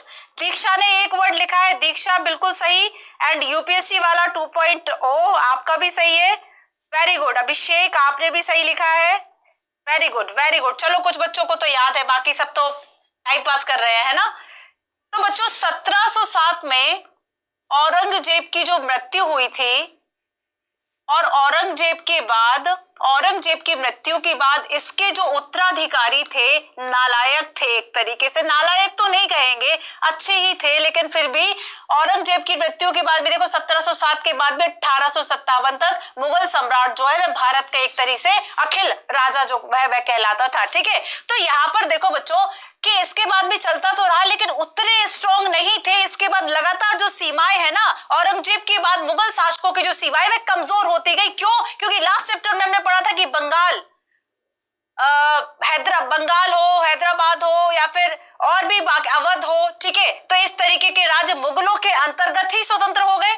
इसके अलावा कुछ ऐसे राज्य थे जो, जैसे हम वतन जागीरी की बात करें, उत्तर पश्चिम की तरफ, राजस्थान की तरफ, इस तरह के राज्य विकसित होने लगे। और इसके अलावा कुछ ऐसे लोग, चाहे हम सिख की बात करें, जाट की बात करें, इन लोगों ने लड़के स्वतंत्र, मराठों की बात करें, लड़के स्वतंत्रता हासिल कर ली मुगलों से। और इसके बाद क्या हुआ कि औरंगजेब के उत्तराधिकारी कमजोर थे, धीरे धीरे इनका जो पतन है वह होने लगा। और उसके बाद ईस्ट इंडिया कंपनी, अब जो है कहते हैं कि शिखर पर बैठने की जो जगह है ना, अगर आप टॉप पे पहुंचना चाहते हो, टॉप पे रुकने की कोई जगह नहीं होती। टॉप जो है, आप अगर सोचते हैं कि आप एकदम अपने लाइफ के टॉप लेवल पर जाए, तो यहाँ पर शिखर पर कहते हैं बैठने की जगह नहीं होती है ना, वहां पर लोग जाते हैं और आ जाते हैं। आप उसको छूकर, अपनी ऊंचाइयां छूकर आ जाते हैं। अब आईएएस बनना है, बन गया, ये सब क्या करोगे? तो यहाँ पर क्या होता है बच्चों की, कहते हैं कि जो आपका टॉप लेवल है ना, आपको अचीव करने की कोशिश करनी चाहिए, लेकिन वहां कितने दिन तक रुकोगे? ऐसा तो है नहीं कि आपके बाद कोई आईएएस नहीं होगा, या आपके पहले नहीं हुए होंगे, या आपने कोई ऐसा आपने कुछ अचीव कर लिया जो अब तक किसी ने नहीं किया, ना कोई करेगा। कहते रिकॉर्ड टूटने के लिए ही बनते हैं। तो यहाँ पर वही हुआ कि अब जो है ऐसा नहीं था कि अगर मुगलों ने अपनी सीमाएं अगर सिंध काबुल से लेकर अगर दक्षिण में और फिर अगर नॉर्थ ईस्ट तक ये चले गए थे, अब इसे मिटाने वाला कोई नहीं था। अब ईस्ट इंडिया कंपनी आ चुकी थी और धीरे धीरे जब ये बिखरा, राजस्व कम मिलने लगा, मुगलों को जो राज्य है वह खुद को स्वतंत्र घोषित करने लगे। इसके बाद ऐसे में ईस्ट इंडिया कंपनी का आना, कहते हैं कि कोई भी एक ऐसी केंद्रीय सत्ता नहीं थी जो कि अंग्रेजों को चुनौती दे सके, और अंग्रेजों के पास इतनी अच्छी रणनीति थी इसलिए वह कब्जा कर ले गए। कुछ क्वेश्चंस लिखवा दो, 2-3 क्वेश्चंस। चलो जल्दी से ऐसा करो, 2-3 क्वेश्चंस लिख लो। तो यहां पर मैंने आपको ये बताया, और एक तो क्वेश्चन आपका ये हो गया, ठीक है। दूसरा क्वेश्चन देखो कि आखिर अंग्रेजों ने बंगाल को ही क्यों चुना? अंग्रेजों ने बंगाल को ही क्यों चुना? मेंस का क्वेश्चन है। अंग्रेजों ने भारत विजय के लिए, अंग्रेजों ने भारत, कितने घंटे पढ़ना चाहते हैं आप सभी आज क्लास में? अंग्रेजों ने भारत विजय के लिए, नोट्स बनाते जाइए बच्चों प्लीज, ठीक है, के लिए, अंग्रेजों ने भारत विजय के लिए बंगाल को ही क्यों चुना?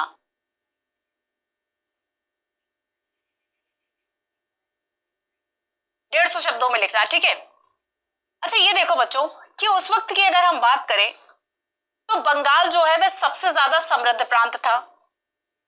कुछ फॉर्मेटिंग करा दूं? नहीं तो सोचेंगे कि मैम ने बताया नहीं फॉर्मेटिंग। तो चूंकि बच्चों बंगाल जो है वह काफी उपजाऊ था, बंगाल की जो भूमि थी, ठीक है, उपजाऊ थी। इसके अलावा यहाँ पर फसल अच्छी है तो राजस्व अच्छा है, फसल अच्छी है तो यहाँ पर जो राजस्व है वह अच्छा है, ठीक है। काफी सारी जो औद्योगिक इकाइयां हैं वो यहाँ पर डेवलप हो चुकी थी। अगर हम औद्योगिक इकाई की बात करें तो काफी डेवलप हो चुकी थी औद्योगिक इकाइयां, ठीक है। साथ ही बच्चों यहाँ पर हम ये कहें व्यापारिक मार्ग भी था एक, ठीक है, व्यापारिक मार्ग था, व्यापारिक मार्ग था। यहाँ पर जल मार्ग की काफी अच्छी व्यवस्थाएं थी, जल मार्ग सस्ता होता है ना, उसका जो है कम चार्ज लगते हैं उसके। तो यहाँ पर साथ ही सूती और जो सिल्क व्यापार है, सूती का है ना एंड सिल्क का जो व्यापार है ये काफी यहाँ पर चरम पर था। तो बच्चों ऑल ओवर हम अगर एक शब्द में कहें कि जो बंगाल है वह बहुत समृद्ध प्रांत था तो गलत नहीं होगा। जो है वह समृद्ध प्रांत था और इसी वजह से इन्होंने बंगाल को ही चुना। बस इसी को बेस बनाकर जो है वह लिख देना, ठीक है, इसी को बेस बनाकर बच्चों लिख देना। इसके अलावा देखो, हाँ मैम रिवर भी है, बिल्कुल सही काजल।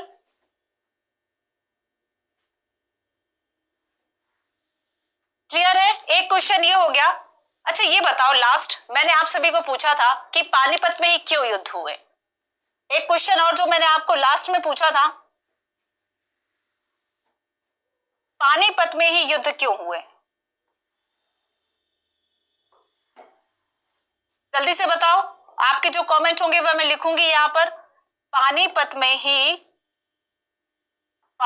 में जो युद्ध है वह क्यों हुए? मेंस आंसर राइटिंग करते रहना है, और जब ऐसे छोटे छोटे से क्वेश्चंस लिखने की शुरुआत करोगे ना, अपने आप देखोगे। देखो सबसे पहले जरूरी है कि आपके लिए जो नेसेसरी काम है फिर उनको करो, फिर उसके बाद आप जो कर सकते हैं थोड़ी सी अपनी और लक्ष्य बढ़ाओ उसको करो। धीरे धीरे जब आप इन सब चीजों को करने लगेंगे ना, अपने आप में एक्सेलेंस आएगा। तो यहाँ पर बच्चों छोटी छोटी सी कोशिशें ही आपको बहुत बड़ा बनाती। कोई बहुत बड़ी कोशिश नहीं होगी आपकी कि नहीं आपने एक दिन ही कुछ ऐसा कर लिया कि आप आईएएस बन गए, ऐसा नहीं होगा। आपको धीरे धीरे छोटी छोटी कोशिशें आपको करनी होंगी। जब वो मिलेगी ना, कहते कॉमन सेंस क्या होता है? कॉमन सेंस मतलब बहुत सी छोटी छोटी सी चीजों पर जब आप अपना दिमाग लगा लेते हैं। कॉमन सेंस ऐसा अलग से कुछ नहीं होता कि आप बहुत एक्सट्रीम लेवल का आपको आइंस्टीन बनना है। तो शुरुआत हमेशा छोटी होती है बच्चों। तो यहाँ पर देखो पानीपत में ही युद्ध क्यों हुए, चाहे हम 1526 बाबर की बात कर ले, 1526 की बात कर ले, 1556 की बात कर ले, या 1761 की बात कर ले, कहते साम्राज्य प्रकंपित जो लड़ाई है वह पानीपत में हुई। लेकिन पानीपत इन युद्धों का कभी कारण नहीं रहा, ठीक है, क्योंकि वहां इंडिया का प्रवेश द्वार था। गेमर्स, हाँ बिल्कुल सही, ठीक है, बिल्कुल सही कहा आपने। इसके अलावा विशाल मैदान था। स्टेटस, हाँ बिल्कुल सही आपने, स्टेटस किंग। पानीपत इंडिया का प्रवेश तो हो गया। पानीपत अफगानिस्तान से नजदीक, हाँ ये कह सकते हैं। और क्या है, युद्ध के लिए प्लेन मैदान था, अच्छी व्यवस्था थी। हाँ भाई, ये कह दे कि लड़ने के लिए अच्छी व्यवस्था थी, कि मैदान में आ जाओ लड़ने के लिए, है ना। तो यहाँ पर देखो बच्चों, कुछ पॉइंट्स मैं आपको बता रही हूँ कि इसकी जो भू सामरिक स्थिति थी वो बहुत अच्छी थी। भू सामरिक स्थिति जो थी वो काफी अच्छी थी, ठीक है। और यहाँ पर पहला, दूसरा और तीसरा युद्ध किस किस के बीच में हुआ, बताओ जरा। इसके बाद देखो बच्चों कि अगर हम दिल्ली संरक्षण की बात करें, तो अगर आपको दिल्ली को सुरक्षित रखना है तो दिल्ली के पास पहले ही पड़ता था पानीपत, और पानीपत में आपको शत्रु को रोक लेना है। वो आपकी डेडलाइन थी कि जनवरी आपकी डेडलाइन है। अगर आप अपने इस बार मेंस आप अगर मेंस की प्रिपरेशन कर रहे हैं, 28 मई को आप होने वाला पीटी दे रहे हैं, यूपीएससी वाला आप सभी के लिए पीटी के लिए स्पेशली लेकर आया है, ठीक है। तो पीटी फोकस बैच है जिसमें मैं करंट अफेयर आप सभी को पढ़ाऊंगी 40 आवर्स में, 20 क्लासेस में। वो करंट अफेयर मैं आप सभी को पढ़ाऊंगी बच्चों। पूरी कोशिश होगी कि साल भर का कैसे आपको एक समराइज वे में बताया जाए कि ज्यादातर क्वेश्चन पूछे जाने की संभावना उसी क्लास से हो, पूरी कोशिश होगी। तो यहाँ पर देखो बच्चों की जब हम दिल्ली संरक्षण की बात करेंगे तो बहुत डेडलाइन एक बनी हुई थी पानीपत की, बस वहां रोकना बहुत जरूरी है। तो मेंस की डेडलाइन जैसे आप सभी ने जो है जैन लास्ट बनाया होगा, इसके बाद फेब से पूरा आपको डेडिकेटेड हो जाना यूपीएससी पीटी के लिए, 3-4 महीने तो होनी ही चाहिए। इसके अलावा देखो बच्चों कि यहाँ पर रसद और हथियार आपूर्ति बहुत इजीली हो जाती थी। रसद की बात करें या फिर हम हथियारों की बात करें, इसकी आपूर्ति बड़े अच्छे से हो जाती थी आसानी से। आसपास ही लौह इस्पात का बाजार भी हुआ था, और इसके अलावा शेरशाह सूरी ने जीटी रोड बनवा दी थी एकदम सीधी, ठीक है। तो जीटी रोड से होते हुए जल्दी यहाँ पर पहुंचा जा सकता था। तो ये कुछ ऐसे कारण थे कि जिसकी वजह से पानीपत में युद्ध हुए। तो अब आई होप आप सभी लिख लेंगे। हाँ बहुत सही, आप सभी बिल्कुल सही आंसर दे रहे हैं, वेरी गुड, है ना। हथियार आपूर्ति का दीक्षा आपने लिखा हुआ है, ओके वेरी गुड। तो यहाँ पर देखो बच्चों, पहला जो है बाबर एंड लोधी के बीच में हुआ था।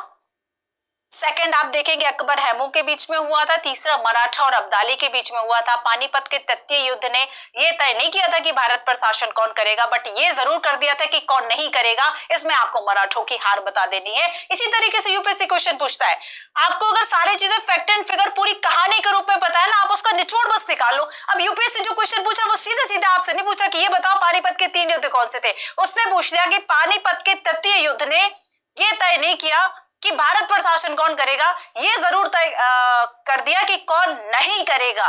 तो इसमें आपको ये पता होना चाहिए कि किस किस के बीच में हुआ था। और मराठा जो एक अखिल भारतीय साम्राज्य की स्थापना करना चाहते थे, उनका वो सपना टूट गया उस युद्ध के बाद से। तो मेंस के ये कुछ क्वेश्चंस थे। यहाँ पे 3 क्वेश्चंस हैं।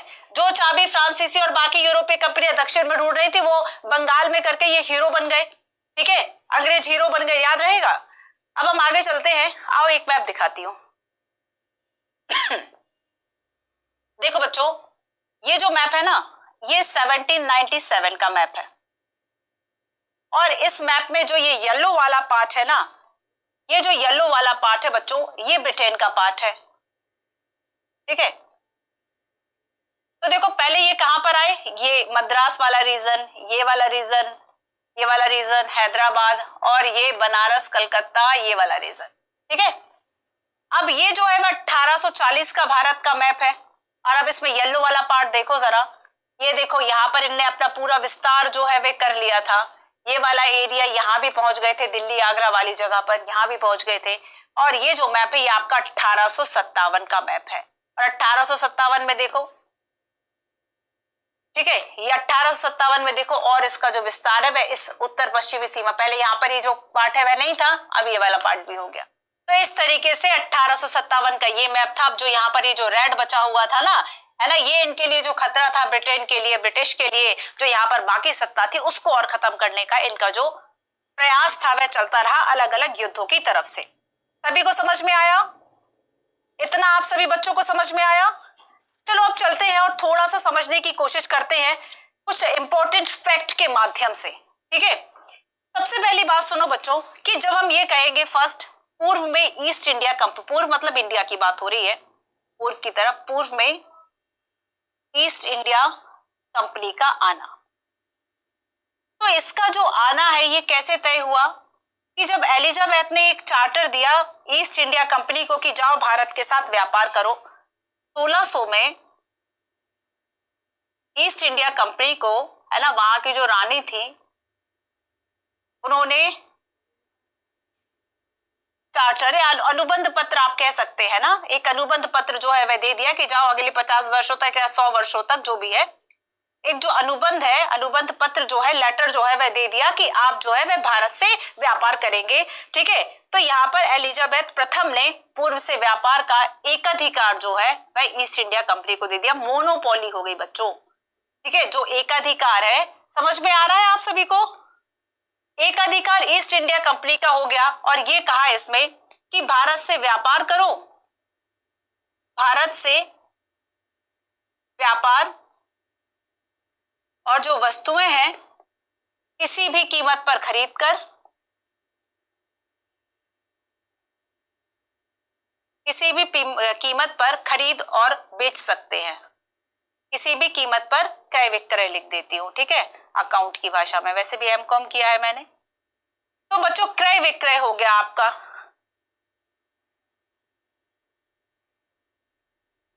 चलो खैर कोई नहीं, बना रहे।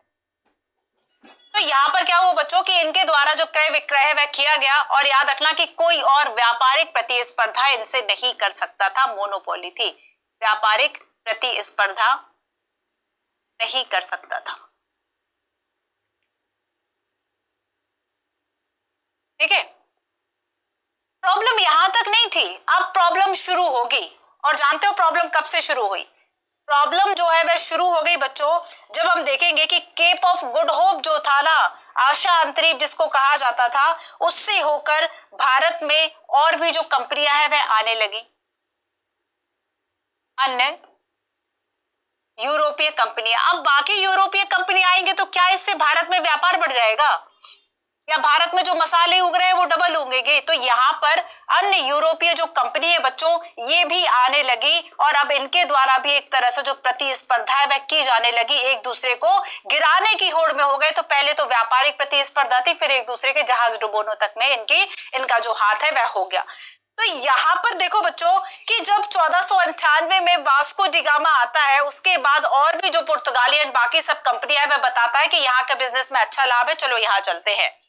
लेकिन प्रॉब्लम ये हुई कि भारतीय बाजारों में जो इनकी कीमतें हैं वह बढ़ गई थी, क्योंकि प्रतिस्पर्धा बढ़ गई थी। तो पहले तो कीमतें भारत की चीजों की भारत में तो कम थी ना, लेकिन अब भारत के जो व्यापारी है वो भी सीधा भाई इकोनॉमी हो गया हमारा। इकोनॉमी वाला सिस्टम याद कर लो ना कि अपना जो डिमांड एंड सप्लाई वाला, कि अब जो डिमांड, सैनिटाइजर की जब डिमांड हो गई, जब मास्क की डिमांड हो गई, भाई छोटा जो 10 रुपए का मास्क मिलता है, सीरियसली वह 100 या 200 रुपए में मिला है मुखर्जी नगर में, खरीदा है मैंने। तो यहाँ पर बच्चों वही डिमांड सप्लाई वाला जो नेचर है वह शुरू हो गया। और इसके बाद देखो कि भारत के जो कपड़े, भारत में उस वक्त किस चीज का व्यापार हो रहा था? कपड़े, मसाले, सबसे ज्यादा तो मसाला, यवन प्रिया, काली मिर्च, है ना, उसकी बहुत डिमांड थी। तो हम इसकी बात करें, रेशम की बात करें, है ना, तो इस सब की जो डिमांड थी बच्चों वह बढ़ गई। और जब डिमांड बढ़ गई ना, इनकी प्राइस बहुत बढ़ गई। इनकी जब हम प्राइस की बात करेंगे, कीमतें आसमान छूने लगी, और इसके बाद इनका लाभ कम हो गया, तभी आपस में लड़ गए। अब लड़ाइयां कैसे शुरू हो गई? ठीक है, अब जो है वह यूरोपीय कंपनियों में आपस में लड़ाइयां शुरू हो गई। जो यूरोपीय कंपनियां थी ना, यूरोपीय कंपनी का मतलब हुआ कि जैसे कि जो उसके बाद चाहे फ्रांसीसी की बात करें, चाहे डच की बात करें, क्या क्रम था इनके आने का? PDEF, पडेफ, है ना, ये क्रम था इन कंपनियों के आने का। सबसे पहले जो है वह पुर्तगाली आए सबसे पहले थे। ठीक है, गए भी सबसे पहले। तो यहाँ पर हम देखेंगे कि फिर उसके बाद जो है वह डच लोग आते हैं, इंग्लिश लोग आते हैं, मतलब ये इंग्लिश अंग्रेज हो गए, और ये फ्रेंच लोग आते हैं। अच्छा, फ्रेंच लोगों के बारे में भी ये कहा जाता है कि इनका, आप देखेंगे कि कौन कौन से ऐसे युद्ध हुए थे कि जो अंग्रेजों से लास्ट युद्ध थे, कि इसके बाद ये जो शक्तियां वह खत्म हो गई। ये क्रम है, आप स्पेक्ट्रम में देखोगे इसको। तो बच्चों जब यूरोपीय कंपनियां आपस में आने लगी, है ना, तो बाजारों में जो कीमतें हैं वह बढ़ने लगी, और ऐसे में प्रतिस्पर्धा बढ़ी। पहले तो प्रतिस्पर्धा ही थी, बाद में तो एकदम सीधा लड़ाई होने लगी, और ऐसे में लड़ाइयां शुरू हो गई, युद्ध शुरू हो गए। एक दूसरे के जो किले, फैक्ट्री थे, उस सब पे हथियार डालने लगे, एक दूसरे के किले को उड़ाने लगे। तो यहाँ पर जो किले बंदी है, चौकियां है, वो सब शुरू हो गई। एक दूसरे से बचने के लिए आपस में यहाँ पे लड़ाई शुरू हो गई। ठीक है, फिर उसके बाद भारतीय भी इसमें जो है वह शामिल हो गए। तो ये पूर्व में ईस्ट इंडिया कंपनी जो है वह कुछ इस तरीके से आ गई। अब आगे देखो, आगे हम देखेंगे बच्चों कि ईस्ट इंडिया कंपनी ने किस तरीके से व्यापार जो है वह शुरू किया। तो 1631 में 1631 में हुगली नदी, कहां पर है हुगली नदी, कमेंट करके बताओ। हुगली नदी के किनारे जो है सबसे पहले इनके द्वारा फैक्ट्री डाली गई, ठीक है, एक वेयर हाउस डाला गया। फिर 1496 के आसपास में इन्होंने यहाँ पर तो फैक्ट्री डाली, वेयर हाउस बन गया, ठीक है। 31 की बात है, 1696 तक इन्होंने आसपास की जगह को मिलाकर बढ़िया से जो किलेबंदी है वह कर ली और सुरक्षित होने लगे। आगे हम देखेंगे कि जब प्लासी का युद्ध होगा तो इसी किलेबंदी को रोकने का जो प्रयास है वह सिराजुद्दौला करेगा, ठीक है। लेकिन बच्चों देखो कि यहाँ पर किलेबंदी हुई और उसके बाद इन्होंने क्या किया कि 3 गांव की जमींदारी इनको मिल गई। कौन बताएगा ये 3 गांव कौन कौन से थे? 3 गांव की एक तरह से जमींदारी यानी इनके दीवानी अधिकार मिल गए, यहां से ये रेवेन्यू हासिल कर रहे थे, ठीक है। तो यहाँ पर आप देखोगे बच्चों कि बिना शुल्क दिए व्यापार करना ये इनका काम हो गया था इस जगह पर 3 गांव की जिम्मेदारी मिलने से। और यहाँ पर ईस्ट इंडिया कंपनी ने फायदा उठाया और निजी व्यापार के लिए भी जो अब शुल्क है वह नहीं दिया। ईस्ट इंडिया कंपनी ने जो निजी व्यापार किया, ईस्ट इंडिया कंपनी को छूट थी, लेकिन जो व्यापारी थे ना ईस्ट इंडिया कंपनी को, उनको पर्सनली छूट नहीं थी। उसके लिए तो उनको पे करना ही था जो वहां पर टैक्स था, लेकिन उन्होंने पर्सनली भी जो किया वो पे नहीं किया। तो इस तरीके से जो रेवेन्यू है वह काफी कम होने लगा दिल्ली का। इतनी बात समझ में आई सभी बच्चों को?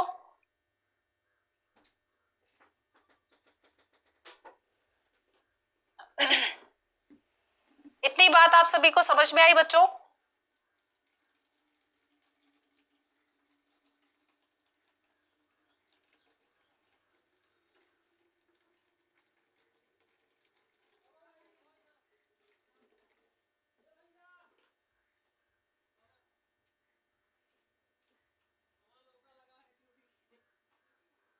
क्लियर हुआ इतना?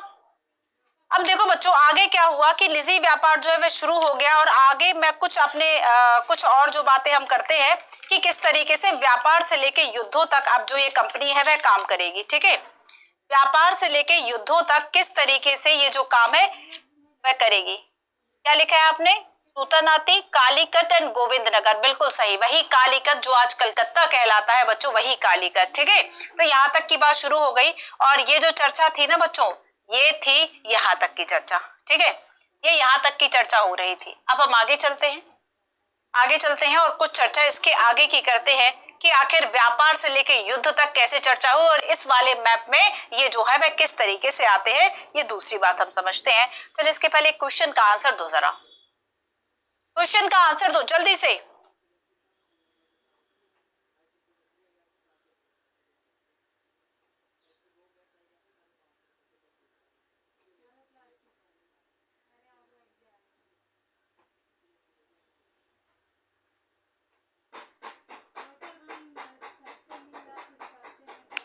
क्या आंसर होगा इसका?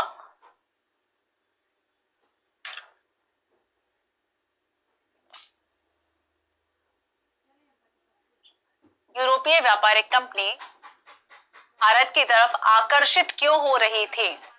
फर्स्ट है कि यूरोपीय कंपनियों ने भारत के साथ व्यापार में अपार संभावनाएं देखी।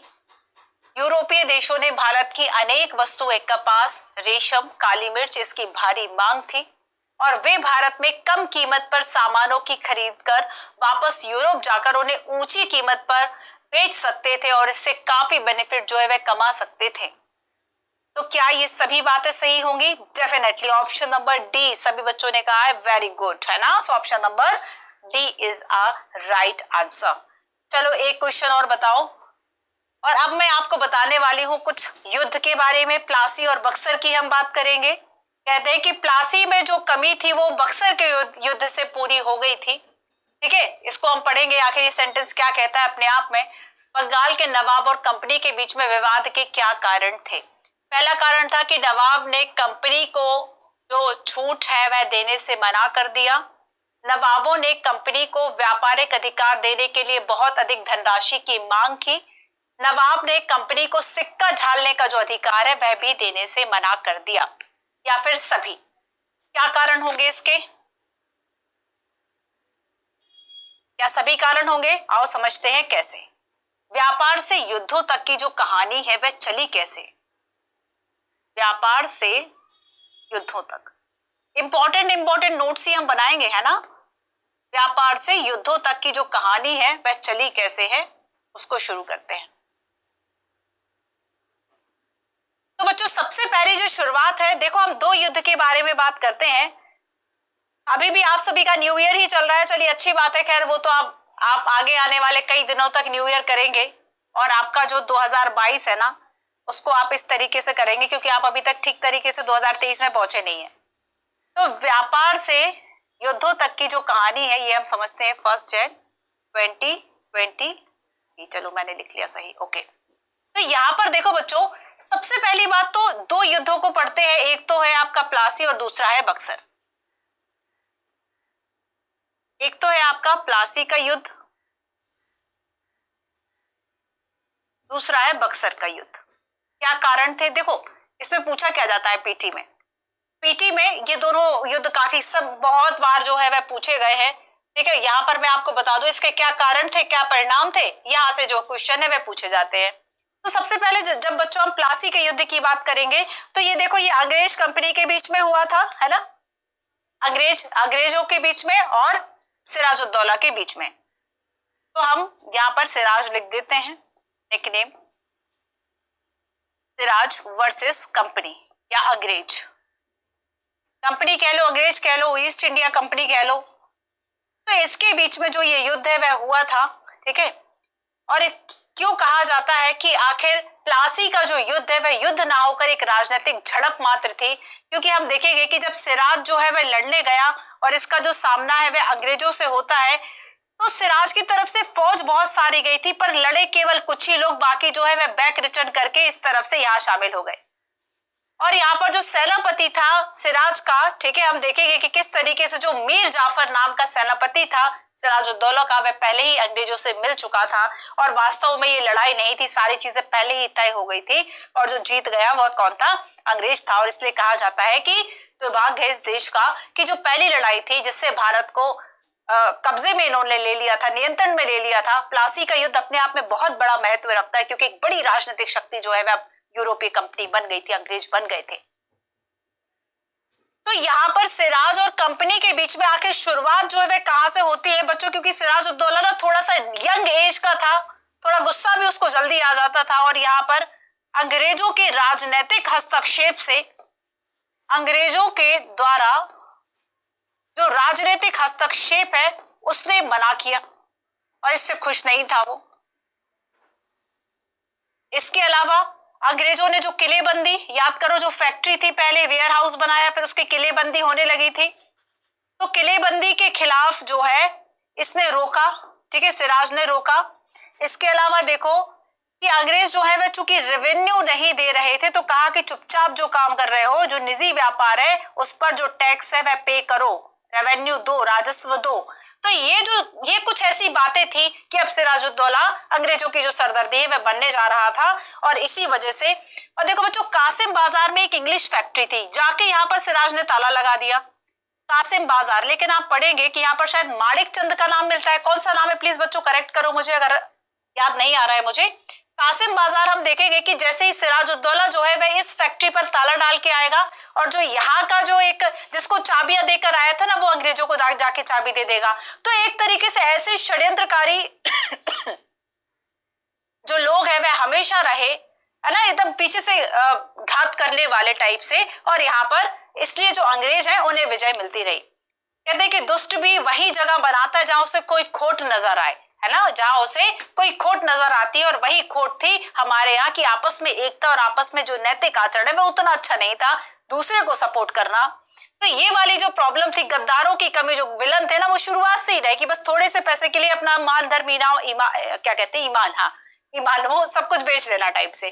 तो यहाँ पर बच्चों कासिम बाजार की जो इंग्लिश फैक्ट्री हम कह दें, जब ये लोग नहीं माने किलाबंदी इन सब से तो इस पर जाके एक ताला लगाया था, इसको जीत कर यहाँ पर जो अंग्रेज थे उनको भगा दिया था और उसके बाद से जो है यहाँ पर इसे कंट्रोल करने, अंग्रेजों को कंट्रोल करने की कोशिश की गई। अंग्रेजों के जो जहाज हैं ये सिराजुद्दौला ने किया, अंग्रेजों के जो जहाज है उसको घेरे में ले लिया, अंग्रेजों के जहाज को घेरे में लिया। अब इस बात की सूचना जब दक्षिण में, क्या नाम था, माणिकचंद ही था, चलिए बहुत अच्छी बात है, बस हम उस पर आने वाले हैं, रॉबर्ट क्लाइव पर आने वाले, एसएसपी माणिकचंद था वो, चलिए अच्छी बात है, सही नाम था मतलब, है ना, ओके। माणिकचंद को चाबी दी किसने, सिराजुद्दौला ने, और सिराजुद्दौला ने जो चाबी है, सॉरी, जो माणिकचंद ने चाबी है वह जाके अंग्रेजों को दे दी।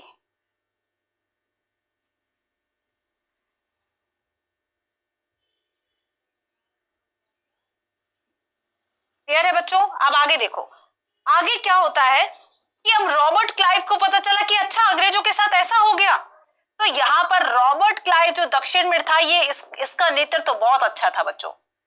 तो जो रॉबर्ट क्लाइव है ना, ये अब दक्षिण से आ गया कि चलो अब मैं देखता हूं कैसे इसने अंग्रेजों के साथ ऐसा किया, और रॉबर्ट क्लाइव जो है अब ये क्या हुआ, आगे गया, और इसके द्वारा ही जो ये प्लासी का युद्ध है वह किया गया था ईस्ट इंडिया कंपनी की तरफ से। यहाँ पर रॉबर्ट क्लाइव था बच्चों, और यहाँ पर सिराजुद्दौला था, लेकिन सिराजुद्दौला का जो सेनापति था मीर जाफर, ये पहले ही अंग्रेजों से मिल चुका था, और मीर जाफर ने पहले ही सारी जो चीजें हैं वह बता दी थी, और जब युद्ध हुआ तो केवल सिराजुद्दौला, कुछ ही इसके जो खास ही जो लोग थे, विश्वास पात्र, बहुत कम लोग लड़े थे, बहुत कम समय में ही, और सिराज जो है वह मारा जाता है। ठीक है, फिर मीर जाफर को कंपनी ने नवाब बना दिया, मीर जाफर को जो है वह कंपनी ने नवाब बना दिया। ठीक है, अब बक्सर का युद्ध क्यों हुआ, प्लासी का तो हमें समझ में आ गया, आपको आया क्या? प्लासी का युद्ध जो 1757 में हुआ, ये तो हमें समझ में आ गया। और अब देखो बच्चों कि बक्सर के युद्ध की थोड़ी सी पृष्ठभूमि समझ लेते हैं। तो सबसे पहले क्या हुआ कि जब हम मीर जाफर की बात करेंगे कि ठीक है, सिराजुद्दौला के बाद जो मीर जाफर ये नवाब बना, मीर जाफर के समय में लेकिन उतना ज्यादा जितना रेवेन्यू एक्सपेक्टेड किया था कंपनी ने, है ना, कंपनी ने क्या किया, खुद डायरेक्ट शासन नहीं किया, कर खुद भी सकती थी लेकिन इसलिए नहीं किया कि क्यों, ठीक है हम व्यापारिक कंपनी व्यापारिक ही बनी रहते हैं, क्यों हम इस चीज में जो है वह अपना समय और बाकी चीजें एनर्जी वेस्ट करें, हमें व्यापार करना है, और अगर हम यहाँ पर शासन करने लगे तब हम व्यापार नहीं कर पाएंगे। मुख्य रूप से उसका उद्देश्य लाभ कमाना था, और इसलिए उसने एक कठपुतली नवाब बैठा दिया जो कि मीर जाफर था। मीर जाफर से जब उसको बहुत फायदा नहीं हुआ तब उसने हटा के बिठाया मीर कासिम को, और जब मीर कासिम को बिठाया तो मीर कासिम को बड़ी बेइज्जती सी महसूस हो रही, लेकिन यार हम तो राजा है, लेकिन हम कठपुतली नवाब कैसे बन सकते हैं। तो मीर जाफर को बड़ी परेशानी हुई इस चीज में बच्चों। और याद रखना कि मीर कासिम ने जब अपनी स्वतंत्रता और बाकी सारी चीजें चाही तो 1764 में बक्सर का युद्ध हो गया अंग्रेज और मीर कासिम के बीच में। ठीक है, अंग्रेजों और मीर कासिम के बीच में बक्सर का युद्ध हो गया। कहते हैं कि जो चीज है ना, जो प्लासी के युद्ध में जो कमी रह गई थी वो बक्सर के युद्ध ने जो है वह पूरी कर दी, है ना। और यहाँ पर मीर कासिम को हराकर फिर सोचा आप कंपनी ने कि ठीक है अब क्या कर सकते हैं हम। तो यहाँ पर कुछ समय के बाद जल्दी ही कंपनी के द्वारा खुद को एक तरह से नवाब घोषित कर दिया कि ठीक है हम कठपुतली नवाब नहीं बनाएंगे, बड़ी टेंशन होती है इनसे वसूलने में, सच हम खुद कर ले। तो यहाँ पर याद रखना बच्चों कि जब मीर कासिम को हटाया ना, मीर कासिम के बाद फिर से मीर जाफर आ गया, यही मीर जाफर, ठीक है, फिर से मीर कासिम के बाद ये जो मीर जाफर है फिर से नवाब बना, और इससे कुछ शर्तें रख दी थी कि अब जो है हमें हर महीने 5 लाख रुपए चाहिए, 5 लाख रुपए जो राजस्व है नजराना टाइप दे दो, किसी में भी दे दो, तो ये अंग्रेजों को आपको देना होगा। इसके अलावा सैनिक खर्चे और जो लड़ाई करने में हमारी जो क्षतिपूर्ति है, कंपनसेशन है, वो भी दोगे। तो जो सैनिक क्षतिपूर्ति थी, सैनिक जो खर्चे हैं, व्यापारिक है, ये सारी जो चीजें हैं बच्चों, ये सब मीर जाफर से फिर से वसूला गया। ठीक है, नवाब से मतलब नवाब बनाया तो बदले में उससे ये सारी चीजें वसूली गई। क्लियर है? अब देखो बच्चों, आगे आगे हम देखेंगे कि किस तरीके से जब मीर जाफर की मृत्यु हो जाती है तो इसके बाद क्या हुआ, 1765 में, 1765 में अब अंग्रेज खुद नवाब बन बैठे थे। अब अंग्रेज ने कहा कि बड़ी परेशानी है, खुद ही नवाब बन जाओ। तो 1765 में कौन था मुगल बादशाह, नाम बताओ जरा। तो देखो मुगल बादशाह नाम मात्र का, अभी भी औपचारिक तो था ही बच्चों, पहले उसके पास उतनी शक्ति नहीं थी, पर एज अ अखिल भारतीय हम कहें कि अभी भी मुगलों का नाम था, और ऐसे में मुगल बादशाह जो है उसने दीवानी अधिकार सौंप दिए। ले तो इनने लड़के पहले ही लिए थे, बस बोल दिया अपनी इज्जत बचाने के लिए कि अच्छा मैं जा रहा हूँ बाहर, अपन बोल दिया कि ठीक है जाओ, मुझसे पूछ के ही जा रहे हो, जाओ।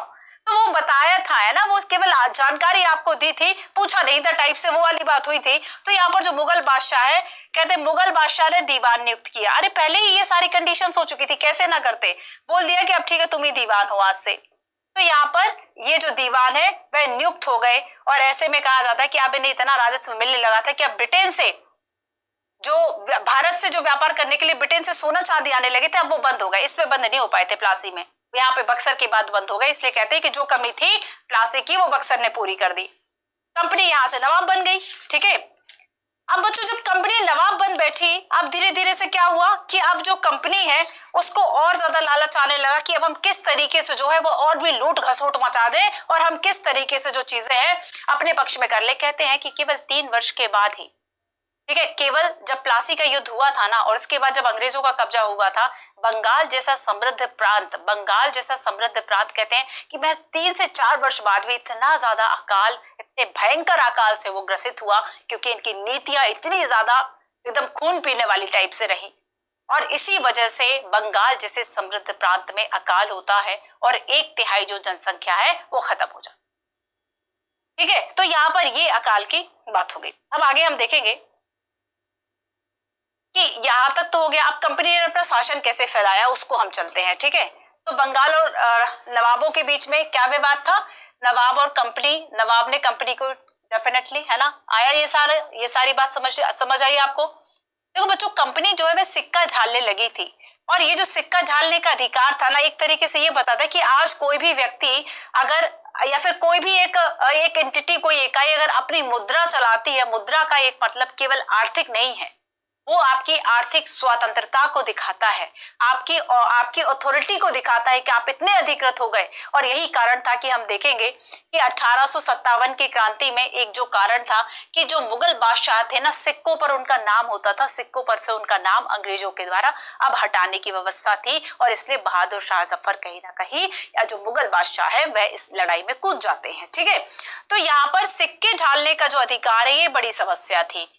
चलो अब एक क्वेश्चन का आंसर और दो, पहले क्वेश्चन देख लो, फिर हम कंपनी के फैलते शासन में मैसूर की ही बात करते। बंगाल वो जीत चुके थे प्लासी और बक्सर के बाद, अब वो चले मैसूर तक कि चलो अब जो है आमदनी कुछ कम सी हो रही है बंगाल से, ऐसा करते कहीं और चलते हैं युद्ध लड़ने, अब एकदम सीधी लड़ाई। अभी तक वो बच रहे थे कि नहीं हम नवाब नहीं बनेंगे क्योंकि लोग हमारा विरोध कर देंगे, तो हम बीच में जमींदारों का यूज कर लेते हैं। ये कंपनी की नीति अब तक चल रही थी, लेकिन अब कंपनी ने सोचा कि नहीं अब सीधी लड़ाई लड़ेंगे। तो यहाँ पर क्योंकि अंग्रेजों ने हर एक नीति को बच्चों बहुत बढ़िया तरीके से अप्लाई किया इंडिया में, तो उन्होंने पहले व्यापार से धीरे से युद्ध है, अब सीधा एकदम प्रत्यक्ष रूप से लड़ने जाने लगे, अब वो गए मैसूर। तो east India company Tipu Sultan को खतरा क्यों मारने लगी, हैदर अली और टीपू सुल्तान, यहाँ पर ये जो 2 बाप बेटे थे ना, ये बड़े स्ट्रॉन्ग थे, और यहाँ पर अब जो कंपनी है वह इनसे डरने लगी थी।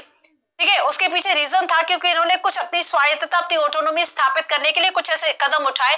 पहला था कि टीपू सुल्तान ने अपनी रियासत के बंदरगाहों से होने वाले निर्यात पर रोक लगा दी कि अब ईस्ट इंडिया कंपनी हमारे यहाँ का जो मालाबार का तट है इससे, और मेन तट था वही, मेन तट था, बहुत पास पड़ जाता था वहां से, है ना, बजाय इसके कि बाकी जगह से जाओ।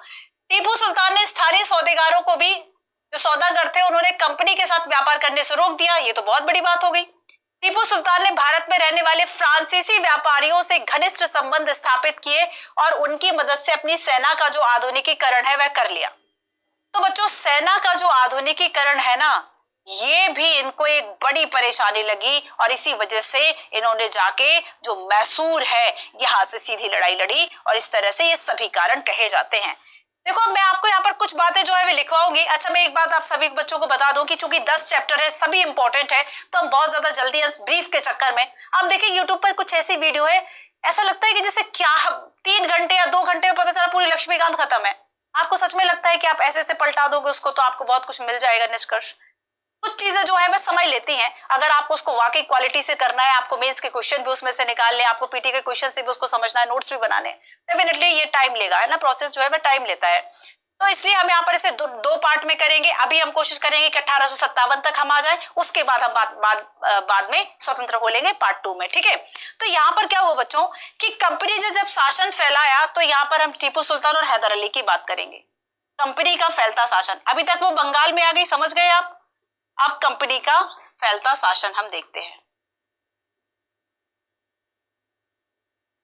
और सबसे पहले आंग्ल और मैसूर युद्धों की बात करें।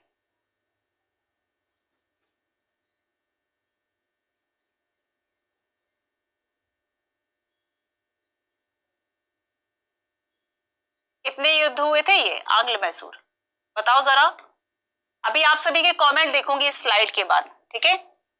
आंग्ल मैसूर युद्ध हुए थे और ये अंग्रेज और मैसूर साम्राज्य के बीच हुए। जो पहला युद्ध था 1767 से लेके 67 से 69 हुआ बच्चों। 1780 से लेके 84 हुआ। 1799 से लेकर 92, ठीक है। 99 से लेकर 92 कैसे आएगा? 1792 से लेकर 99 के आसपास, 90, ठीक है। अच्छा ये ऐसे इसके बाद 1792 याद कर लो, 92 के आसपास, और लास्ट जो है वह 99, ठीक है। तो यहाँ पर ये जो 4 युद्ध है ये समय में होते हैं। और यहाँ पर देखो ये किस किस संधि पर समाप्त होते हैं। यूपीएससी जो क्वेश्चन है वह इस तरीके से पूछता है कि मान लो उसने प्रश्न पूछा कि मद्रास की संधि किस आंग्ल मैसूर युद्ध में हुई थी? पहले मद्रास की संधि किस आंग्ल मैसूर युद्ध का परिणाम थी? मैच द फॉलोइंग में भी इस तरह के क्वेश्चंस आते हैं। मंगलोर की संधि द्वितीय आंग्ल मैसूर युद्ध, यही याद कर लो। अब किसने किसने की थी? ये मंगलोर की संधि है। तीसरी आप देखेंगे श्रीरंगपट्टनम की संधि, श्रीरंगपट्टनम की संधि, ठीक है। और चौथा जो युद्ध है टीपू की मृत्यु पर खत्म होता है। अब देखो बच्चों कौन कौन यहाँ पर गवर्नर जनरल थे, यहां से भी क्वेश्चन आता है। आप देखेंगे काफी गवर्नर जनरल किसके समय में कौन सी घटनाएं हुई, वहां से क्वेश्चंस खूब पूछे जाते हैं।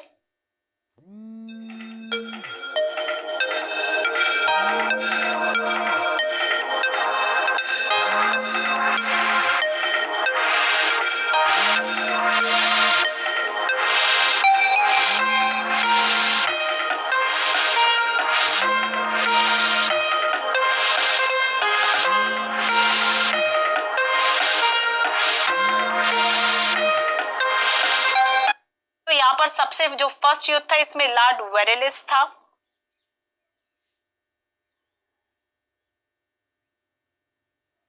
सेकंड में वॉरेन हेस्टिंग्स था। अब ये मुझे आप बता दो कौन सा युद्ध हैदर अली ने लड़ा था और कौन सा युद्ध टीपू सुल्तान ने लड़ा था? हैदर अली पिता था टीपू सुल्तान का। वॉरेन हेस्टिंग्स,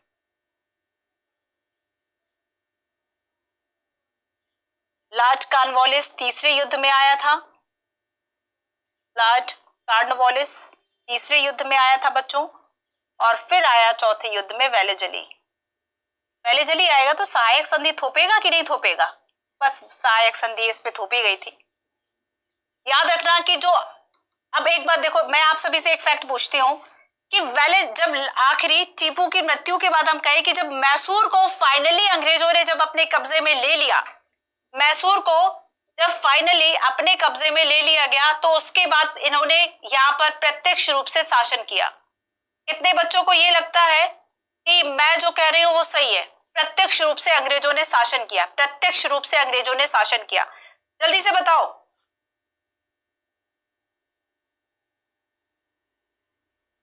कितने बच्चों को लगता है कि मैं सही बोल रही हूं?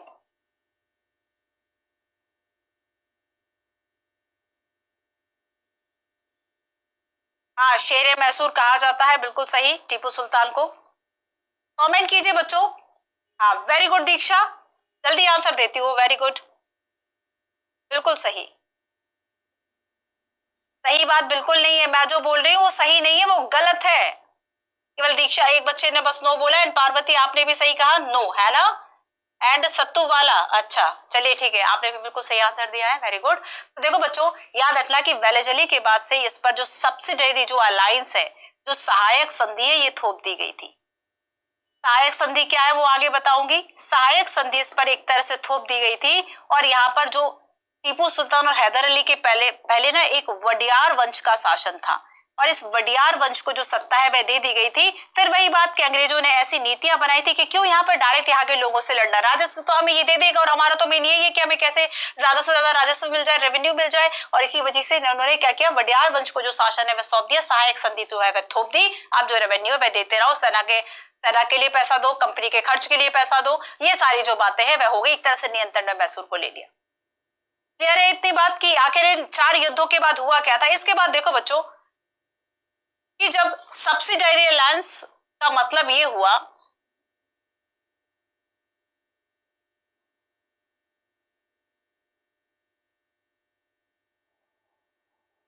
कि जो जिस भी राज्य पर इसको थोपा जाएगा ना, उसे 2-3 बातें माननी पड़ेंगी। पहली तो बात यह है कि वो सेना नहीं रख सकता। दूसरी बात है कि अंग्रेज जो है वह आपकी सुरक्षा करेंगे। आपकी जो सुरक्षा की जिम्मेदारी है वह किसकी होगी, ब्रिटिश की होगी, अंग्रेजों की होगी। और आप इनकी सुरक्षा के लिए भुगतान करोगे, पेमेंट करोगे। और अगर आपने पेमेंट नहीं किया तब फिर आपका जो शासन है वह हड़प लिया जाएगा, है ना, उसको अपने अंग्रेज साम्राज्य में उसका विलय कर लिया जाएगा। और याद रखना कि इस संधि के अंतर्गत सबसे पहले अवध, ये क्वेश्चन भी पूछा जाता है, अवध को 1801 में मिलाया गया, मैसूर को 1799 में, और हैदराबाद। ठीक है, आप इसके क्रम याद कर लेना, सबसे पहले अवध नहीं था, हैदराबाद बताओ कब मिलाया गया। तो यहाँ पर मतलब कुछ कुछ राज्य आपको ऐसे याद रखने हैं कि किसके द्वारा कौन सा जो राज्य वह सबसे पहले इसमें शामिल हुआ। तो इसके अलावा देखो बच्चों की स्वतंत्र सेना नहीं रख सकते थे, कंपनी आपकी सुरक्षा करेगी और आपको उसके लिए एक रकम देना होगा, अगर नहीं देते तो कंपनी उस पर कब्जा कर लेगी। तो यहाँ पर ये थे आंग्ल मैसूर युद्ध। अब हम बात करेंगे थोड़ा सा आंग्ल मराठा युद्ध की और विलय नीति की, और इस तरीके से इनका जो शासन है वह खत्म हो जाएगा। ठीक है, फिर हम आगे बढ़ेंगे कि इन्होंने नए शासन की स्थापना आखिर कैसे की। एक आध क्वेश्चन और आप सभी से पूछ लें। चलो सहायक संधि की बात करते हैं। लॉर्ड वेलिचली ने भारत में कंपनी के शासन के विस्तार के उद्देश्य से सहायक संधि को अपनाया। ये भारतीय शासक सहायक संधि की शर्तों को मानने के लिए तैयार थे, उन्हें कंपनी की सुरक्षा में पूर्ण सहयोग करने का वायदा करते थे। भारतीय शासकों को स्वतंत्र सेना रखने की इजाजत होगी। क्या आखिर सब्सिडायरी अलायंस में क्या प्रोविजंस किए गए थे, जल्दी से बताओ। सभी के मैसेज देख रही हो, है ना, अच्छा है, किस तरीके के मैसेज करो मैं देखूं, उसके पहले डिलीट कर देना।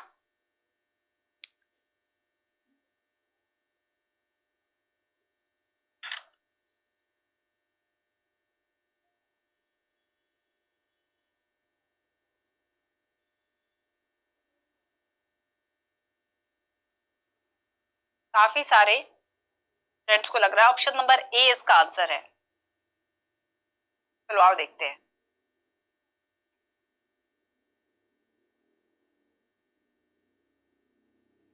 अच्छा, तीसरा गलत क्यों है, क्योंकि हमने अभी देखा कि वह स्वतंत्र सेना अगर रखेगा तो आपको नहीं लगता कि वह उसको स्ट्रॉन्ग करके लड़ने जा सकता है, तो सेना पर ही नियंत्रण कर लिया। तो पहली और दूसरी बातें बिल्कुल सही है, तीसरी बात सही नहीं है। यहाँ पर ऑप्शन नंबर ए डेफिनेटली बच्चों, वेरी गुड। अब अगला एक क्वेश्चन देखते हैं। भारतीय राजाओं के शासन और कंपनी के शासन में आखिर डिफरेंस क्या था, इन दोनों के बीच में डिफरेंस, अंतर कहाँ आ गया था। भारतीय राजाओं ने अपने राज्य का प्रशासनिक और राजस्व विभाजन विभिन्न इकाइयों में कर रखा था, लेकिन ये इकाइयां ब्रिटिश प्रशासनिक और राजस्व इकाइयों की तरह प्रभावी नहीं थी। कंपनी ने प्रेसिडेंसी के रूप में एक नई प्रशासनिक इकाई बनाई थी जिसका शासन गवर्नर के पास होता था, जिसका शासन गवर्नर के पास होता था।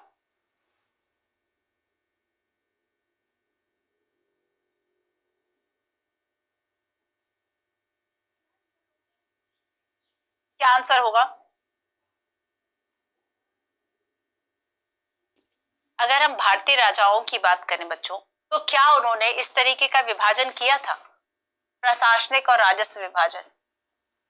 ये भारतीय राजाओं ने नहीं किया था, ये ब्रिटिशर्स ने ही किया था। ठीक है। सेकेंड, कंपनी की अगर हम कंपनी ने प्रेसिडेंसी के रूप में एक नई प्रशासनिक इकाई बनाई थी। फॉर एग्जांपल जब हम बंगाल प्रेसिडेंसी की बात करेंगे, है ना, हम मद्रास प्रेसिडेंसी की बात करेंगे, तो इस तरीके से इन्होंने ब्रिटिश, देखो प्रेसिडेंसी का मतलब होता था कि जो ब्रिटिश प्रांत है, यानी जो ब्रिटिशर्स के नियंत्रण में है, तो यहाँ पर ये जो प्रेसिडेंसी है इसका शासन, फिर अब देखो हम देखेंगे आगे कि किस तरीके से अलग अलग एक जो गवर्नर है, बंगाल का गवर्नर हुआ, फिर कौन सा एक्ट आया कि जो बंगाल का गवर्नर जनरल था वह बाकी प्रेसिडेंसियों का भी या भारत का गवर्नर जनरल नियुक्त हो गया। कौन सा एक्ट था वो, कौन सा एक्ट था वो, जल्दी से कमेंट करके बताओ। तो यहाँ पर सेकंड जो है वह सही है, ठीक है। अच्छा, मैंने कोई बात नहीं बच्चों, सही कूट आपको पता है कि फर्स्ट जो है वह रॉन्ग है, तो केवल 2 हम यहाँ पर कर लेते हैं, ठीक है। केवल जो 2 है ये सही है। अब चलते हैं आगे,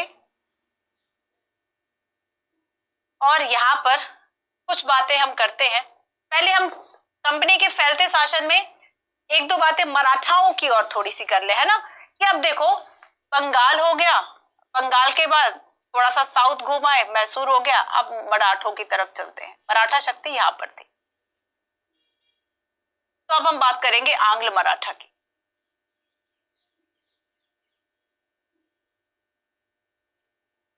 कमजोर नहीं थे, अगर हम मराठों की बात करें, है ना, मराठों की बात करें, कमजोर नहीं थे, और इसलिए यहाँ पर कुछ जो ब्रिटिश अधिकारी है इन्हें दैत्य कहते हैं कि मराठा जो है वह दैत्य है, दैत्य है, राक्षस है, जो कितना भी मारो मरता ही नहीं है। तो यहाँ पर मराठों की शक्ति का प्रदर्शन करता है ये जो सेंटेंस है। तो यहाँ पर क्या हुआ बच्चों कि जब हम